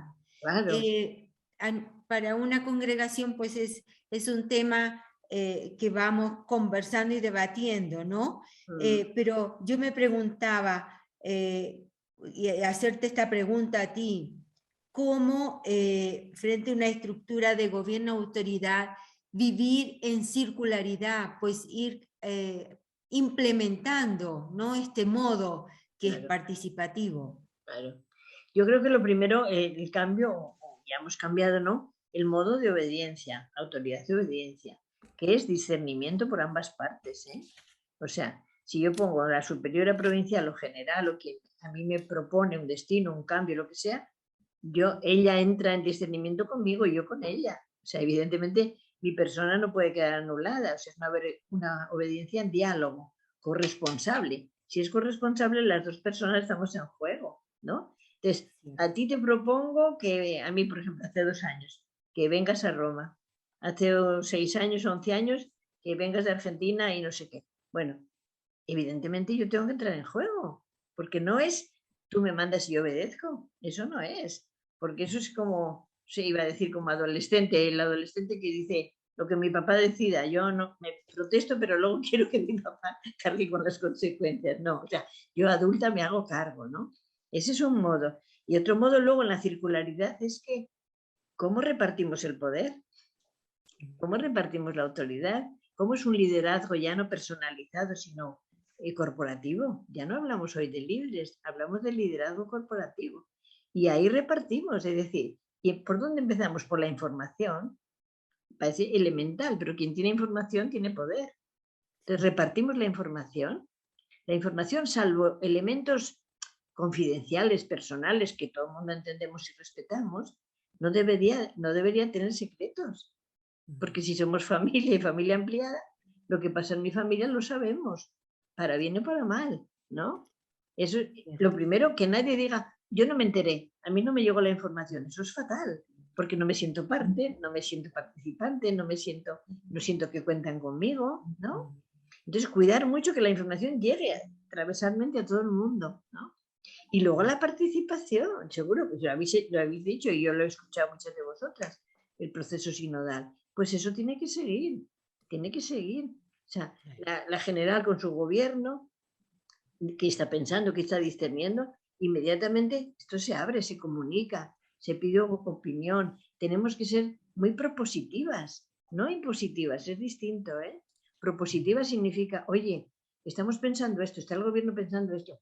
Nosotras, ¿qué se nos ocurre desde esta provincia, desde la otra? ¿Qué podemos aportar? Tampoco hay que esperar a que todo el día estén llamando a la puerta y diciendo qué opinas, sino, oye, te sientes parte y dices, mira, yo creo que el gobierno general debía saber esto, que esto pasa en este centro, que esto pasa en el otro. O sea, seguro que lo hacemos en Vicina, yo creo que sí, estamos en eso. Pues crecer en eso, o sea, sin miedo, sin pensar que la autoridad se pierde. No se pierde, se reparte, se comparte, no se pierde. Y cuando tenemos autoridad, no tenemos que tener autoritarismo, porque el autoritarismo viene cuando no hay autoridad. Cuando yo no tengo autoridad y no me siento segura en mí, entonces amenazas, gritos, bueno, estoy exagerando, entiéndome. Quiero decir, si no tengo autoridad en mí misma, he hecho mano de elementos que no son autoridad, son autoritarismo, ¿sabes? Cierto. También hay que elegir, también tenemos que saber elegir qué personas ponemos al frente del gobierno. Porque a lo mejor la persona se siente bien para otra tarea y cuando la pones a un cargo del gobierno se desborda por lo que sea. Tampoco poner ahí como cargas, ¿no? Y también las cargas hacerlas llevaderas, bueno, pues compartimos, repartimos. Lo que yo no sé, lo sabes tú, para eso están los equipos, ¿no? Que son distintos. Claro. Entonces, y es por ambas partes, o sea, quien ejerce el gobierno y quien está del otro lado. Quien está el otro día creo que le comentaba a alguna de vosotros, ¿no? Pero que en un gobierno general y gobiernos provinciales en una congregación, dije yo, ¿qué preguntan ustedes en las visitas canónicas a sus hermanas? Para tomar la temperatura espiritual del cuerpo. Yeah. Y entonces el general me devolvió la pregunta y me dijo, ¿a ti qué te gusta que te pregunten? Porque yo no estoy en el gobierno. Y le digo, pues a mí, por ejemplo, que me pregunten si soy feliz, si me siento realizada como mujer, si este lugar de la congregación es el mío, si siento que sí, que es mi vida, que es mi lugar, que me siento a gusto. Y entonces una provincial, eran los gobiernos provinciales y en general, dice, pero esas preguntas son muy hondas. Digo, claro, pero si a mí me preguntas por horario, cuándo me levanto, cuándo salgo, qué me gusta, me parece que puede ser control o puede ser curiosidad y no me ayuda. O sea, me ayuda a que la persona, que mi congregación se preocupen de mi persona, de cómo estoy, de cómo me siento, ¿no? Entonces, bueno, y se armó un lío con esto que vino así al caso y yo casi lo contaba como anécdota, ¿no? Pero claro, eso es, ¿no? Entonces, nos interesamos por las personas. Si la persona funciona, la obra funciona. Y a veces vamos a la inversa. Este centro no funciona. ¿Por qué la persona está triste? Pregúntale qué le pasa, porque es que si no el centro no tira. Claro. Claro. Si la persona está sin energía por lo que sea, ¿no? Entonces, Sí. el cuidado de la persona y el cuidado de la obra, pero claro, las dos cosas van interrelacionadas, ¿no? Muchas gracias, muy iluminador. Nada, gracias a ti. Perdonadme que os interrumpa, muy interesante lo que estáis hablando, ¿no? Y yo simplemente, como hemos comentado al principio, ¿no? Y sobre todo por fomentar el tema de la participación, si os parece bien, damos paso también para que las personas que nos acompañan y están siguiendo este webinar puedan participar e interactuar con vosotros. Absolutamente de acuerdo. Sí, sí, sí, adelante, Marisol. Perfecto, pues abrimos paso. Lo que yo recordamos, ¿no? La dinámica que hemos comentado al principio, que las personas que nos están siguiendo pueden participar o bien de viva voz, levantando la mano que tenéis en la parte inferior de vuestras pantallas, en el apartado de reacciones, y yo os iré dando paso. Y el que no lo quiera hacer de manera personal, sino que lo quiera mandar por escrito, también puede hacerlo de viva voz, puede hacerlo por escrito a través del chat y yo traslado sus preguntas. Nada más, os dejo que continuáis con el diálogo que la verdad que es muy interesante. Bueno, adelante, venga. Yo aprovecho hasta que salga alguna pregunta. Aprovechando que es el Día de la Mujer Trabajadora, sí. Yo me pregunto hasta dónde podemos esperar este cambio en el rol de la mujer en la Iglesia, así en un futuro cercano. ¿Qué podemos esperar de esto? Como dicen los italianos, pian piano. Despacito, despacito, pero vamos caminando, sí. Es muy lento, el cambio de la mujer en la Iglesia es muy lento, muy lento, muy lento. Porque, bueno, hay un poder de siglos, ¿no? De muy clerical, etcétera. pero no hay que desesperar. Yo lo último es desesperar, ¿no? Es decir, ¿cómo vamos nosotras mismas también haciendo espacio y haciéndonos espacio? Porque a veces, yo hago la autocrítica, que a veces te proponen algo y dices, yo no. Inmediatamente que tú dejas un espacio no lo vuelves a ocupar, ¿eh? Porque vendrá un cura de turno que lo ocupará. Eso para empezar. Otra excusa, no estoy preparada, prepárate. No vale, no estoy preparada, te tienes que preparar. Y tienes que ponerte a la altura de que sea, ¿no?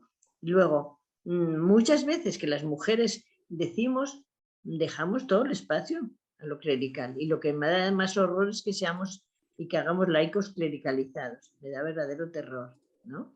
Entonces, ponernos muy a la igual, muy a lo igual. En el sínodo de los jóvenes peleamos porque éramos 12 mujeres, 7 religiosas y 5 laicas. En el sínodo de la Amazonía éramos 40. No sé si hemos conseguido algo, pero que hemos dado la lata muchísima.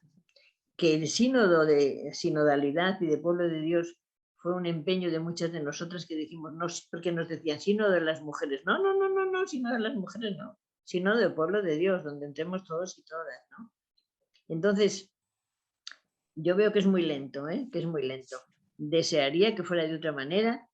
Creo que la historia también nos va a empujar, porque el tema de no haber sacerdotes, en muchas regiones las mujeres hacen todo, toda la pastoral, todos los sacramentales, si no los quieren llamar sacramentos, porque no hay. Es que es una incoherencia. Decimos, la Eucaristía es el centro de la vida cristiana, pero si no hay un varón célibe ordenado, no hay Eucaristía. Y en tantísimos sitios falta. Y no hay modo de confesarse, y no hay modo de nada. No se pueden crear otros ministerios, no se pueden crear otras formas. ¿Ves? Vamos a lo mismo. Entonces, en esta iglesia, cuando dices algo, quieres ser sacerdote, perdona, en esta iglesia no quiero ser sacerdote. Pero también es cierto que yo doy muchos ejercicios espirituales y siempre, cuando acompaño el proceso, preparo la oración, las entrevistas, la gente te abre el alma. Después tiene que venir un señor de fuera a celebrar la Eucaristía, porque tú no puedes celebrar. Eso sí que como que es un proceso absurdo, o sea, como que un paso que caería de su lógica hacerlo, ¿no? Y no lo hacemos, ¿no? Entonces, no perder la esperanza, empujar, prepararnos, aprovechar todos los espacios que podamos, no pensar solo que es asunto del Papa, que es asunto del Papa en mucho campo, pero no solo, porque él también tiene muchas resistencias para esto. Entonces, nosotras, ¿cómo podemos hacer? ¿Ves? En el camino sinodal, ¿cómo podemos ocupar espacios que no tenemos que pedir permiso? Que estamos en igualdad de circunstancias, ¿ves? Es por ahí. Pero no perder el humor, no perder la alegría, pelear. Paso a paso. Paso a paso. Sin, como dicen, sin pausa, pero sí. Sí, no perder la paciencia y seguir.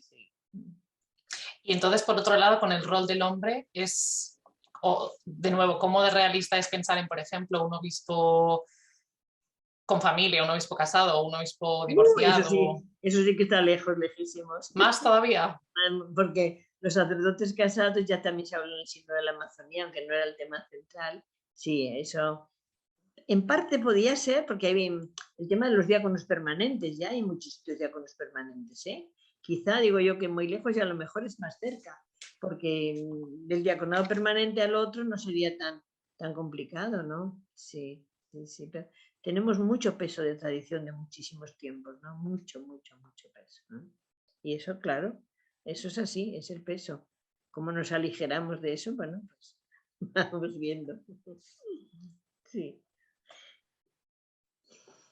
¿Qué más? ¿Quién más quiere hablar? María Luisa, yo te lanzo una pregunta que llega para ti. ¿Vale? Nos preguntan cómo ves la participación, la inclusión y la apertura en la Iglesia de la realidad concreta de cada uno. Y nos ponen, por ejemplo, en cada familia, en la escuela, en el hospital, en la congregación. ¿Cómo ven? Perdona. ¿Cómo ves tú la participación, la inclusión, la apertura en la Iglesia de cada realidad concreta de cada uno? Es que no sé si se refiere a nivel personal o a nivel grupal. Yo creo que se refiere un poco dentro de cada individuo, las realidades diferentes que existen, ¿no? Decíamos la Iglesia, estás comentando pueblo de Dios, inclusión, participación, ¿no? ¿Cómo ves tú esa participación desde el propio rol de cada uno? ¿No? Desde la propia forma de ser de cada persona, de que no todos somos iguales, ¿no? La individualidad. Bueno, claro, es que estábamos diciendo, si es la inclusión, estamos hablando de diversidad, o sea, nadie queda fuera, porque todos somos distintos para empezar, ¿no? Entonces, si ponemos el cierre en que aquí los que vienen, por ejemplo, en el colegio, aquí no se admiten familias divorciadas. Bueno, pues la mitad, en mi ámbito, la mitad del colegio queda sin niños, porque hay un montón de gente divorciada, por ejemplo, ¿no? Entonces, yo creo que tenemos que hacer dos cosas. Cambiar el discurso en función del cambio de la sociedad, porque a veces la Iglesia no lo cambia, en los colegios, me refiero a mi congregación, que somos de educación, no lo cambiamos. Por ejemplo, yo estaba dirigiendo el Colegio de Buenos Aires. Empecé a escuchar a los niños de 6 años que decían, mi mamá, mañana no vengo a la escuela porque mi mamá se casa, porque viene a buscarme el novio de mi mamá, porque viene a buscarme la novia de mi papá, porque tengo 3 hermanitos, cada uno de un papá. Y yo les decía a las maestras, nos viene un cambio a toda velocidad. ¿Por qué? Escucha a los niños, escucha a los niños. Entonces, ¿qué tiene que hacer el colegio y la Iglesia? No, esa realidad no existe. Esa realidad existe. Primero, conocerla. Segundo, aceptarla. Y tercero, cambiar el discurso para que llegue a la gente que tiene que llegar. Porque hemos cambiado la sociedad y no cambiamos el discurso. Entonces no hay, aquí están las comunicadoras, no hay sintonía entre receptor y emisor. Porque la gente dice, a mí eso no me llega. Yo no pertenezco a eso. Entonces, no tenemos que decir, no me gusta cómo cambió la sociedad, sino que como cambió, tenemos que cambiar el discurso para que sea inteligible. Ahí está el tema del lenguaje que antes decíamos, claro. Y es que no nos gusta y no aceptamos los cambios de las formas, de la sociedad, de las estructuras, y nos empeñamos en seguir diciendo lo mismo y ya no llega. No nos convencemos de eso. Entonces, un colegio que tiene una población así, con tipo de parejas distintas, con tipo de lo que sea, tiene que cambiar su discurso pedagógico, didáctico, metodológico, catequético, tiene que cambiar todo para que llegue, si no, no llega. Y en la Iglesia a veces nos pasa eso, la gente dice, a mí no me toca eso, yo estoy en otra. Entonces, ¿cómo hacemos? Que no es mensaje de norma, es mensaje de evangelio, que lo más inclusivo es el evangelio, sino hacer el ejercicio de todos los encuentros de Jesús con las personas tienen 2 elementos comunes. 1, que todas vienen destruidas y 2, que todas se van salvadas y sanadas. ¡Qué casualidad! Y nosotros viene la gente con una carga y se va con 2. O sea, no liberamos, ¿no? Entonces, ponerse en la situación de la gente y no hacer distinción. Este sí y este no. Pero si Dios es inclusivo absolutamente, ¿no? Está el Evangelio catalogándolo ahí. Entonces, primero la persona, no tener miedo, claro, yo sé, yo voy diciendo tal cosa y no me quieren oír y me echan fuera, claro. A mí me han hecho cosas en las redes, me han dicho cosas para no oír, pero yo dije, no voy a hacer caso de esta opinión porque no es mi opinión, ni es mi actitud, ni es mi decisión, por ejemplo, ¿no? Entonces, bueno, uno tiene que llegar a la Iglesia sabiendo, ojalá, sabiendo que sea como sea es acogido. Porque eso es lo de Dios, sea como sea. Es que parece que todos somos aquí perfectos. Somos acogidos como somos. Dice un amigo mío, Dios nos acepta como somos, pero nos sueña mejores. Pues siempre estamos en sueño de mejorar. No sé si es por ahí, no sé, me gustaría, si la persona que lo ha dicho se queda, es que no sé si le he captado bien, no lo sé. Yo creo que sí, María Luisa, yo creo que iba por ahí. Bueno.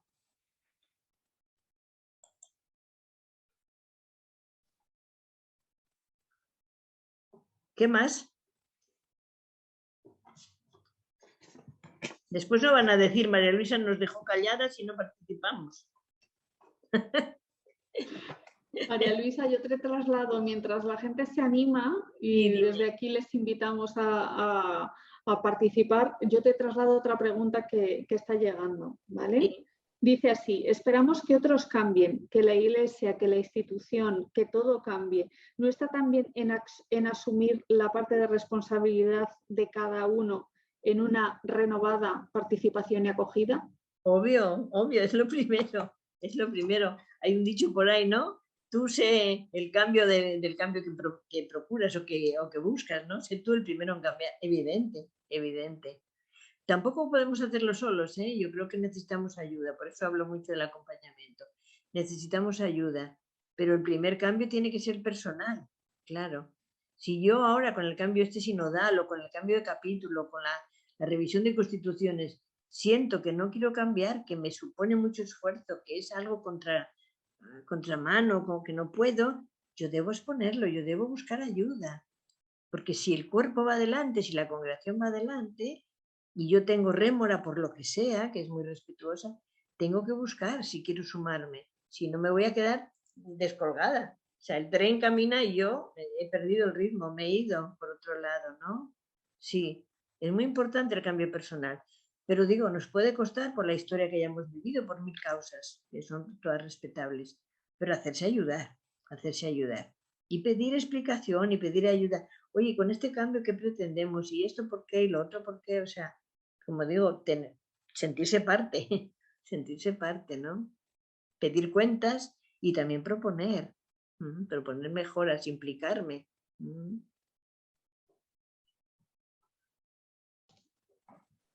Damos paso a nuestra superiora general, a Sara Anabela, que antes agradecerle la participación en el webinar de hoy y creo que quiere hacerte una pregunta. ¡Ay, qué gusto verte, Anabela! ¿Cómo estás? Gracias por lo que nos has compartido también. Yo quería subrayar... Un poquito más alto, Anabela, no te oigo bien. Digo que quería subrayar una de las cosas que tú has dicho, que es la participación y el sentido de pertenencia van juntos. O sea, me parece que es fundamental este aspecto, ¿no? O sea, cuanto más yo me siento iglesia, cuanto más yo me siento hospitalaria, de las vocaciones, pero llamada a vivir la hospitalidad, o cuanto más yo me siento pertenencia de esta comunidad, más yo quiero participar, más yo quiero construir, ¿no? O sea, subrayaría mucho este aspecto, porque pienso que a veces podemos caer mucho precisamente en el ponerme de fuera, ¿no? Y es que los de la iglesia hacen así, es que la comunidad o es que la congregación, y es verdad que tendremos pues nuestras cosas como tenemos todo. Ponte dentro, ¿no? Claro, sí. Ponte dentro ayuda a transformar, ¿no? Sí. A mí hay una frase que es de uno de los jueces que han sido matados aquí en Italia con ocasión de las brigadas rojas, todo este problema de la mafia y todo eso. Y Paolo Borsellino decía que el verdadero amor, ¿no? Ama aquello que no es tan amable, pero para transformarlo, ¿no? Claro. Creo que es precisamente esto también que se nos pide, ¿no? Pues hay en la iglesia, en la congregación, en la comunidad o en mí, diríamos así, que no gustan o que me cuesta aceptar, pero podemos generar cambio también, ¿no? Sí. Es verdad, Anabela, sí. Este aspecto que tú has insistido. Gracias. Muchas gracias a ti. Mira, hay una tensión siempre entre el individuo y la institución, ¿verdad? Entonces, a veces, por eso la otra vez yo insistí mucho en la persona, a veces yo estoy mal, por lo que sea, y todo lo lanzo a la institución, ¿no?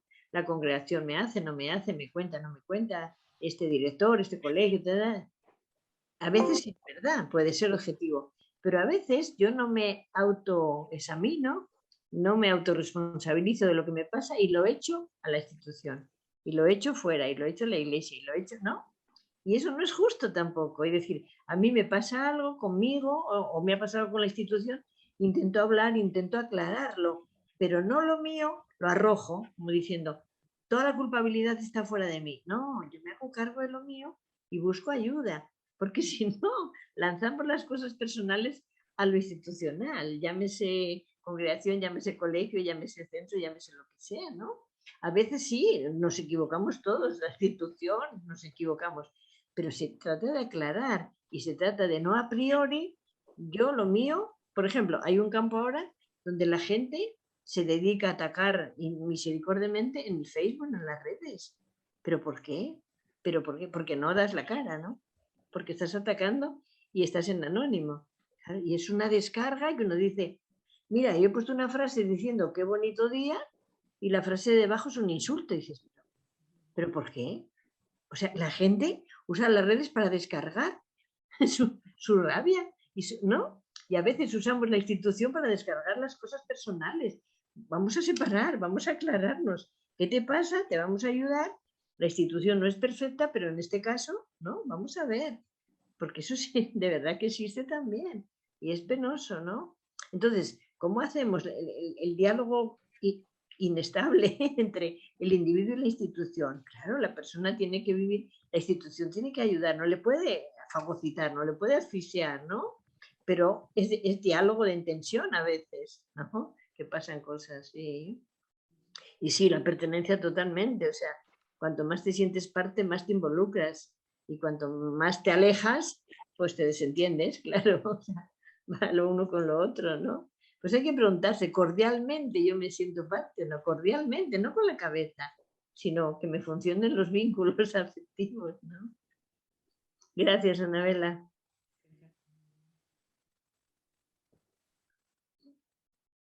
¿Quién más?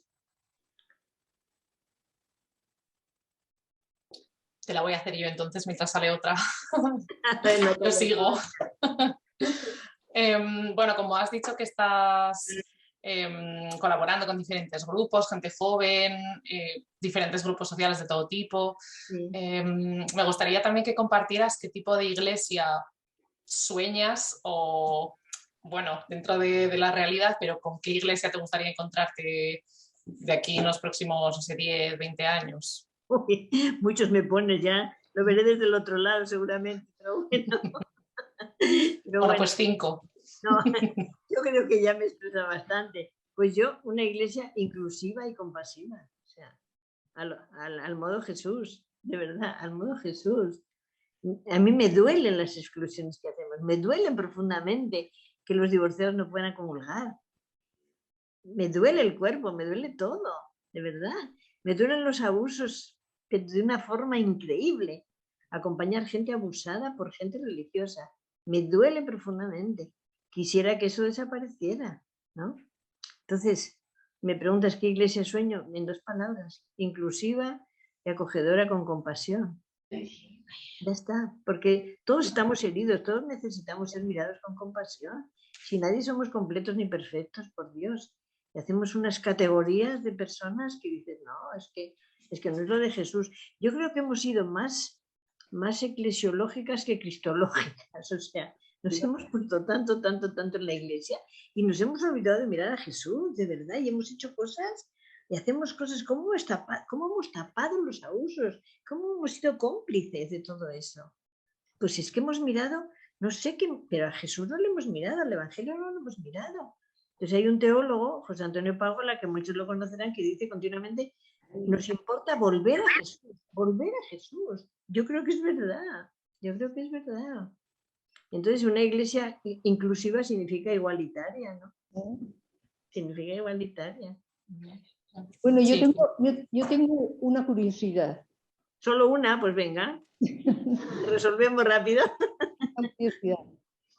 Porque me cuestiono si desde que ha empezado todo este movimiento de la sinodalidad y del primer sínodo que se ha hecho, ¿no? ¿Se ha notado algo en la vida de la Iglesia por allí más cerca? O sea, son los grupos que están trabajando, han forzado tanto que se nota a nivel de Iglesia algo de cambio. Eso es mi pregunta. Claro, es que a nivel de iglesia es una pregunta mundial, ¿no? Yo te puedo decir que en el caso concretamente de los abusos ha habido bastante cambio en poco tiempo. Esa es mi percepción. ¿Sabe? ¿En qué sentido? En que las cosas están saliendo a la luz. Eso es un paso importante, porque hasta ahora se cubría. Están saliendo libros, publicaciones, conferencias, encuentros, se lo veréis en las redes, ¿no? En internet, etcétera, ¿no? O sea, hay un movimiento en poco tiempo de un descubrir, de un destapar, de un no complicidad, pero queda mucho, ¿eh?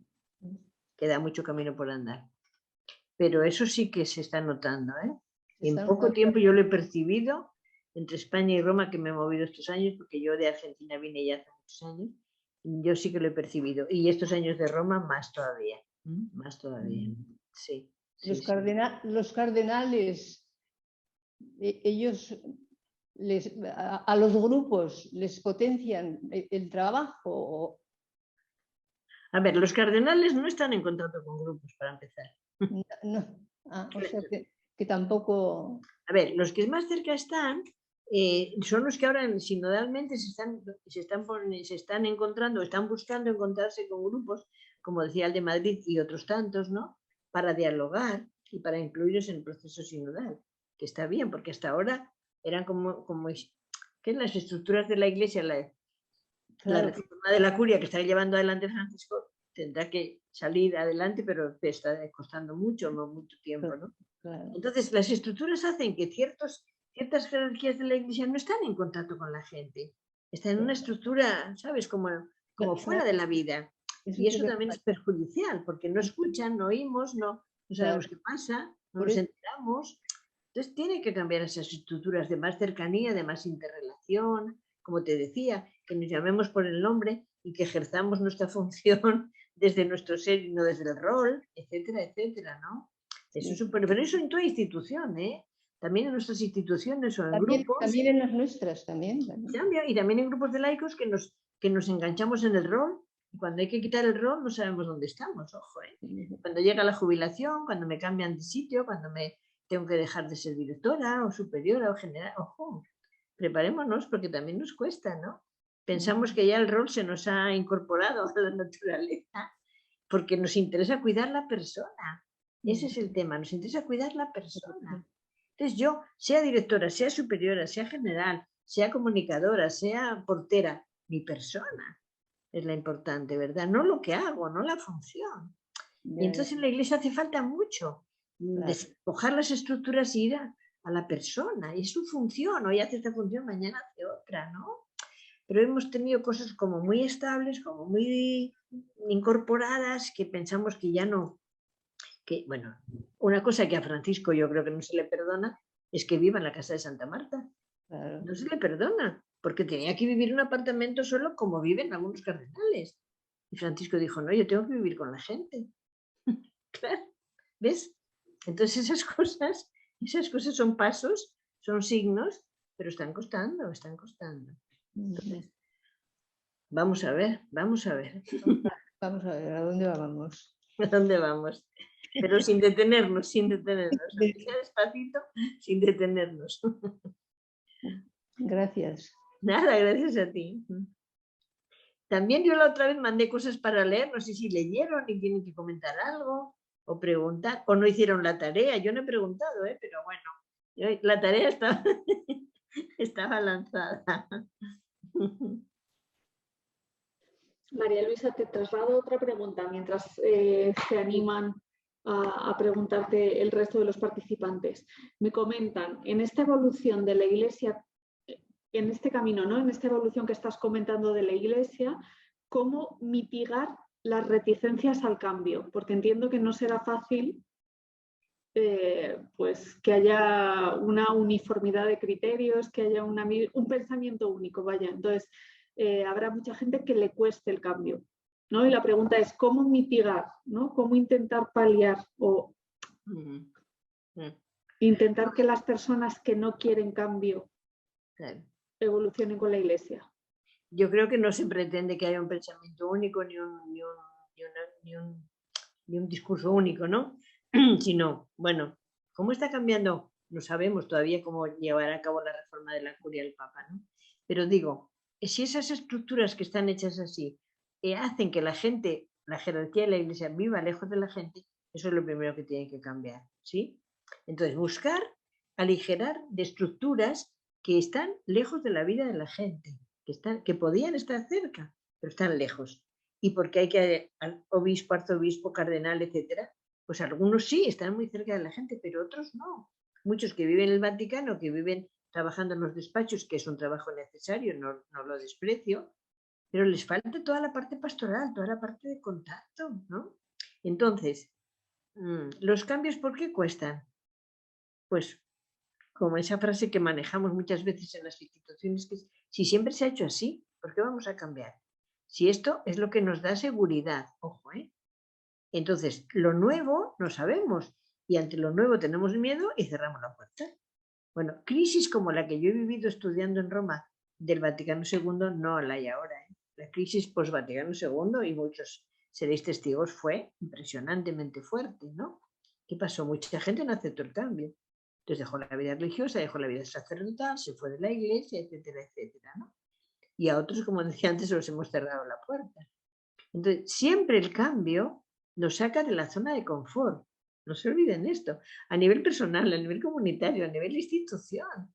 Siempre nos asomamos a escenarios que no conocemos. Y eso nos da miedo. Y ante el miedo cerramos. No, aquí como antes. No. ¿Cómo vamos a hacer un capítulo de revisión de constituciones que todo el mundo opine? No. Pues sí, todo el mundo opina porque es mejor. Porque el carisma no es privativo ni del gobierno general ni de la provincial, es de todas. El carisma no es para las hospitalarias, es para la iglesia y el mundo. Fíjate si es abierto, ¿no? Y nos lo apropiamos. Y entonces hemos caminado con unos modos y ahora se nos tambalea todo, porque esos elementos que nos sostuvieron ya no están. Y no sabemos crear otros para que nos mantengan lo esencial, porque lo accidental cambia. Las que llevamos tantos años en la congregación, ¿cuántos cambios no hemos vivido? Pero el carisma se ha purificado, se ha renovado, se ha revitalizado, no se ha perdido. Porque hayamos cambiado las formas, no se ha perdido.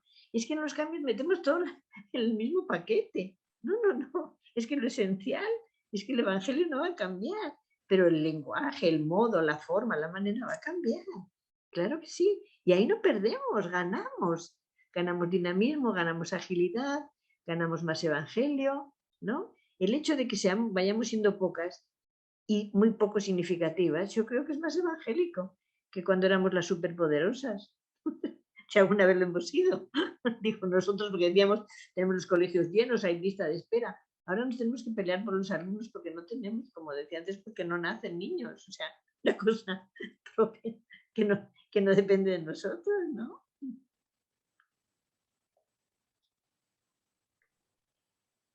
María Luisa, la verdad es que es súper retador, ¿no?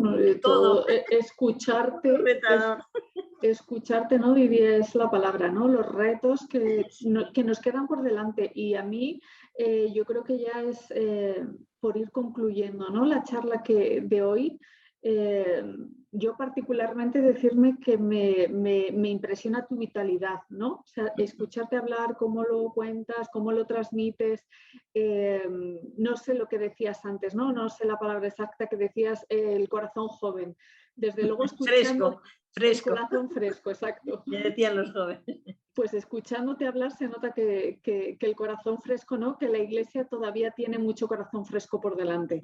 Menos mal. Mira, me permites, Marisol, que pregunte si alguien quiere comunicar una palabra que exprese un sentimiento que se lleva, que le ha brotado, o un mensaje que se lleva, ¿sí? Para ir cerrando, ¿te parece, Marisol? Fenomenal. A ver, venga. A ver si alguien se anima. ¿Qué me provoca todo lo que he escuchado? Ya sé que he sido muy pesada, soy muy machacona, soy muy verborrágica, eso ya me lo sé. Pero a ustedes, ¿qué les quedó en el corazón? ¿Qué les provocó? ¿Qué mensajes se llevan? Eso es lo más importante. Yo me quedo con un pensamiento, mucha esperanza. A mí esta charla me ha provocado mucha esperanza. Qué bien, cuánto me alegro. Muy bien. ¿Qué más? Espera, a ver, dilo. Ilusión y alegría. Ilusión y alegría, muy bien.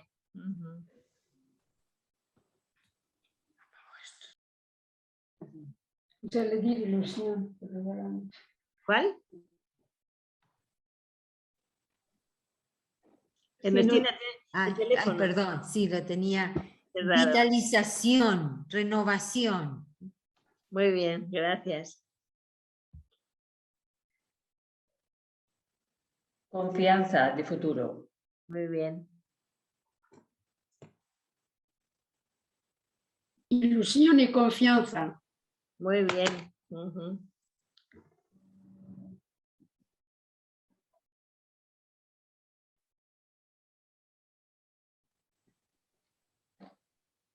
¿Hay una mano levantada o veo mal? No, no hay ninguna. Ah, ya. Bueno, pues nada, muchas gracias por la paciencia. No, al contrario, María Luisa, yo de verdad que siempre te lo digo, pero la verdad es que es lo que me nace, ¿no? De darte las gracias. Nada, ¿Verdad? ustedes. Gracias porque yo me sumo, ¿no? Un poco a las palabras que me han quitado prácticamente de la boca, ¿no? A mí me venía mucho la palabra, escuchándote la palabra ilusión y la palabra esperanza. Eran las que más a mí me genera ilusión, ¿no? Y me da esperanza escucharte hablar, lo que te decía, con un corazón tan fresco que lo transmites y haces que los nuestros también vibren, ¿no? Entonces, por ahí yo creo que es muy importante y sobre todo que la gente tenga ilusión y tenga esperanza para seguir caminando y si no, no se puede, nos quedamos sentadas. Exacto, y sobre todo para seguir, ¿no? con Claro. una iglesia cada vez más inclusiva y más abierta, más cercana a la sociedad. Entonces, Y todos estamos invitados a hacer eso, ¿eh? En nuestros pequeños y grandes espacios. Sí. Sí, claro, sí. desde ahí, ¿no? Decíamos, también nosotros hablábamos del tema de cada uno desde su propia vocación, desde su propia particularidad, ¿no? Que todos podemos aportar y todos, de hecho, yo creo que debemos, ¿no? Con ese es un poco el mensaje. Está bien. Muy bien, pues nada, estamos emplazados al próximo, ¿no? Sí, yo quería antes de concluir simplemente agradecer la presencia, ¿no? Ya le hemos visto de Sor Ana Vela, nuestra superiora general, pues la agradecemos, ¿no? Que haya podido compartir esta charla, ¿no? Y haya estado este rato acompañándonos en este camino que recorremos juntos, ¿no? Y que es un poco el objetivo de este ciclo de webinars que hemos puesto en marcha, ¿no? Muy bien. Y yo no quisiera concluir la charla de hoy, ¿no? Sin, como decías tú, María Luisa, emplazar a todos los que nos están viendo y también un poco, pues, quien lo pueda ver en diferido, ya que estamos grabando el webinar, emplazaros para el tercer y último encuentro, ¿vale? Decir que lo celebraremos en el próximo mes de mayo, que ya os informaremos más adelante. Mandaremos lecturas también. Mandaremos lecturas y el tercer encuentro rondará, ¿no? Tendrá como palabra clave misión, que es la tercera de las 3 palabras claves del sínodo. Muy bien. ¿Vale? Entonces, nada, y un poco recordar, ¿no? El objetivo de este ciclo de Webinar y un poco desde nuestro humilde aportación es seguir la iniciativa del Papa Francisco para interrogarnos y profundizar sobre la sinodalidad, ¿no? Muy bien. Que es un tema tan decisivo ahora mismo para la vida de la Iglesia. Efectivamente. Muy bien, pues muchas gracias. Ya no quitamos más tiempo por mi parte, ¿eh?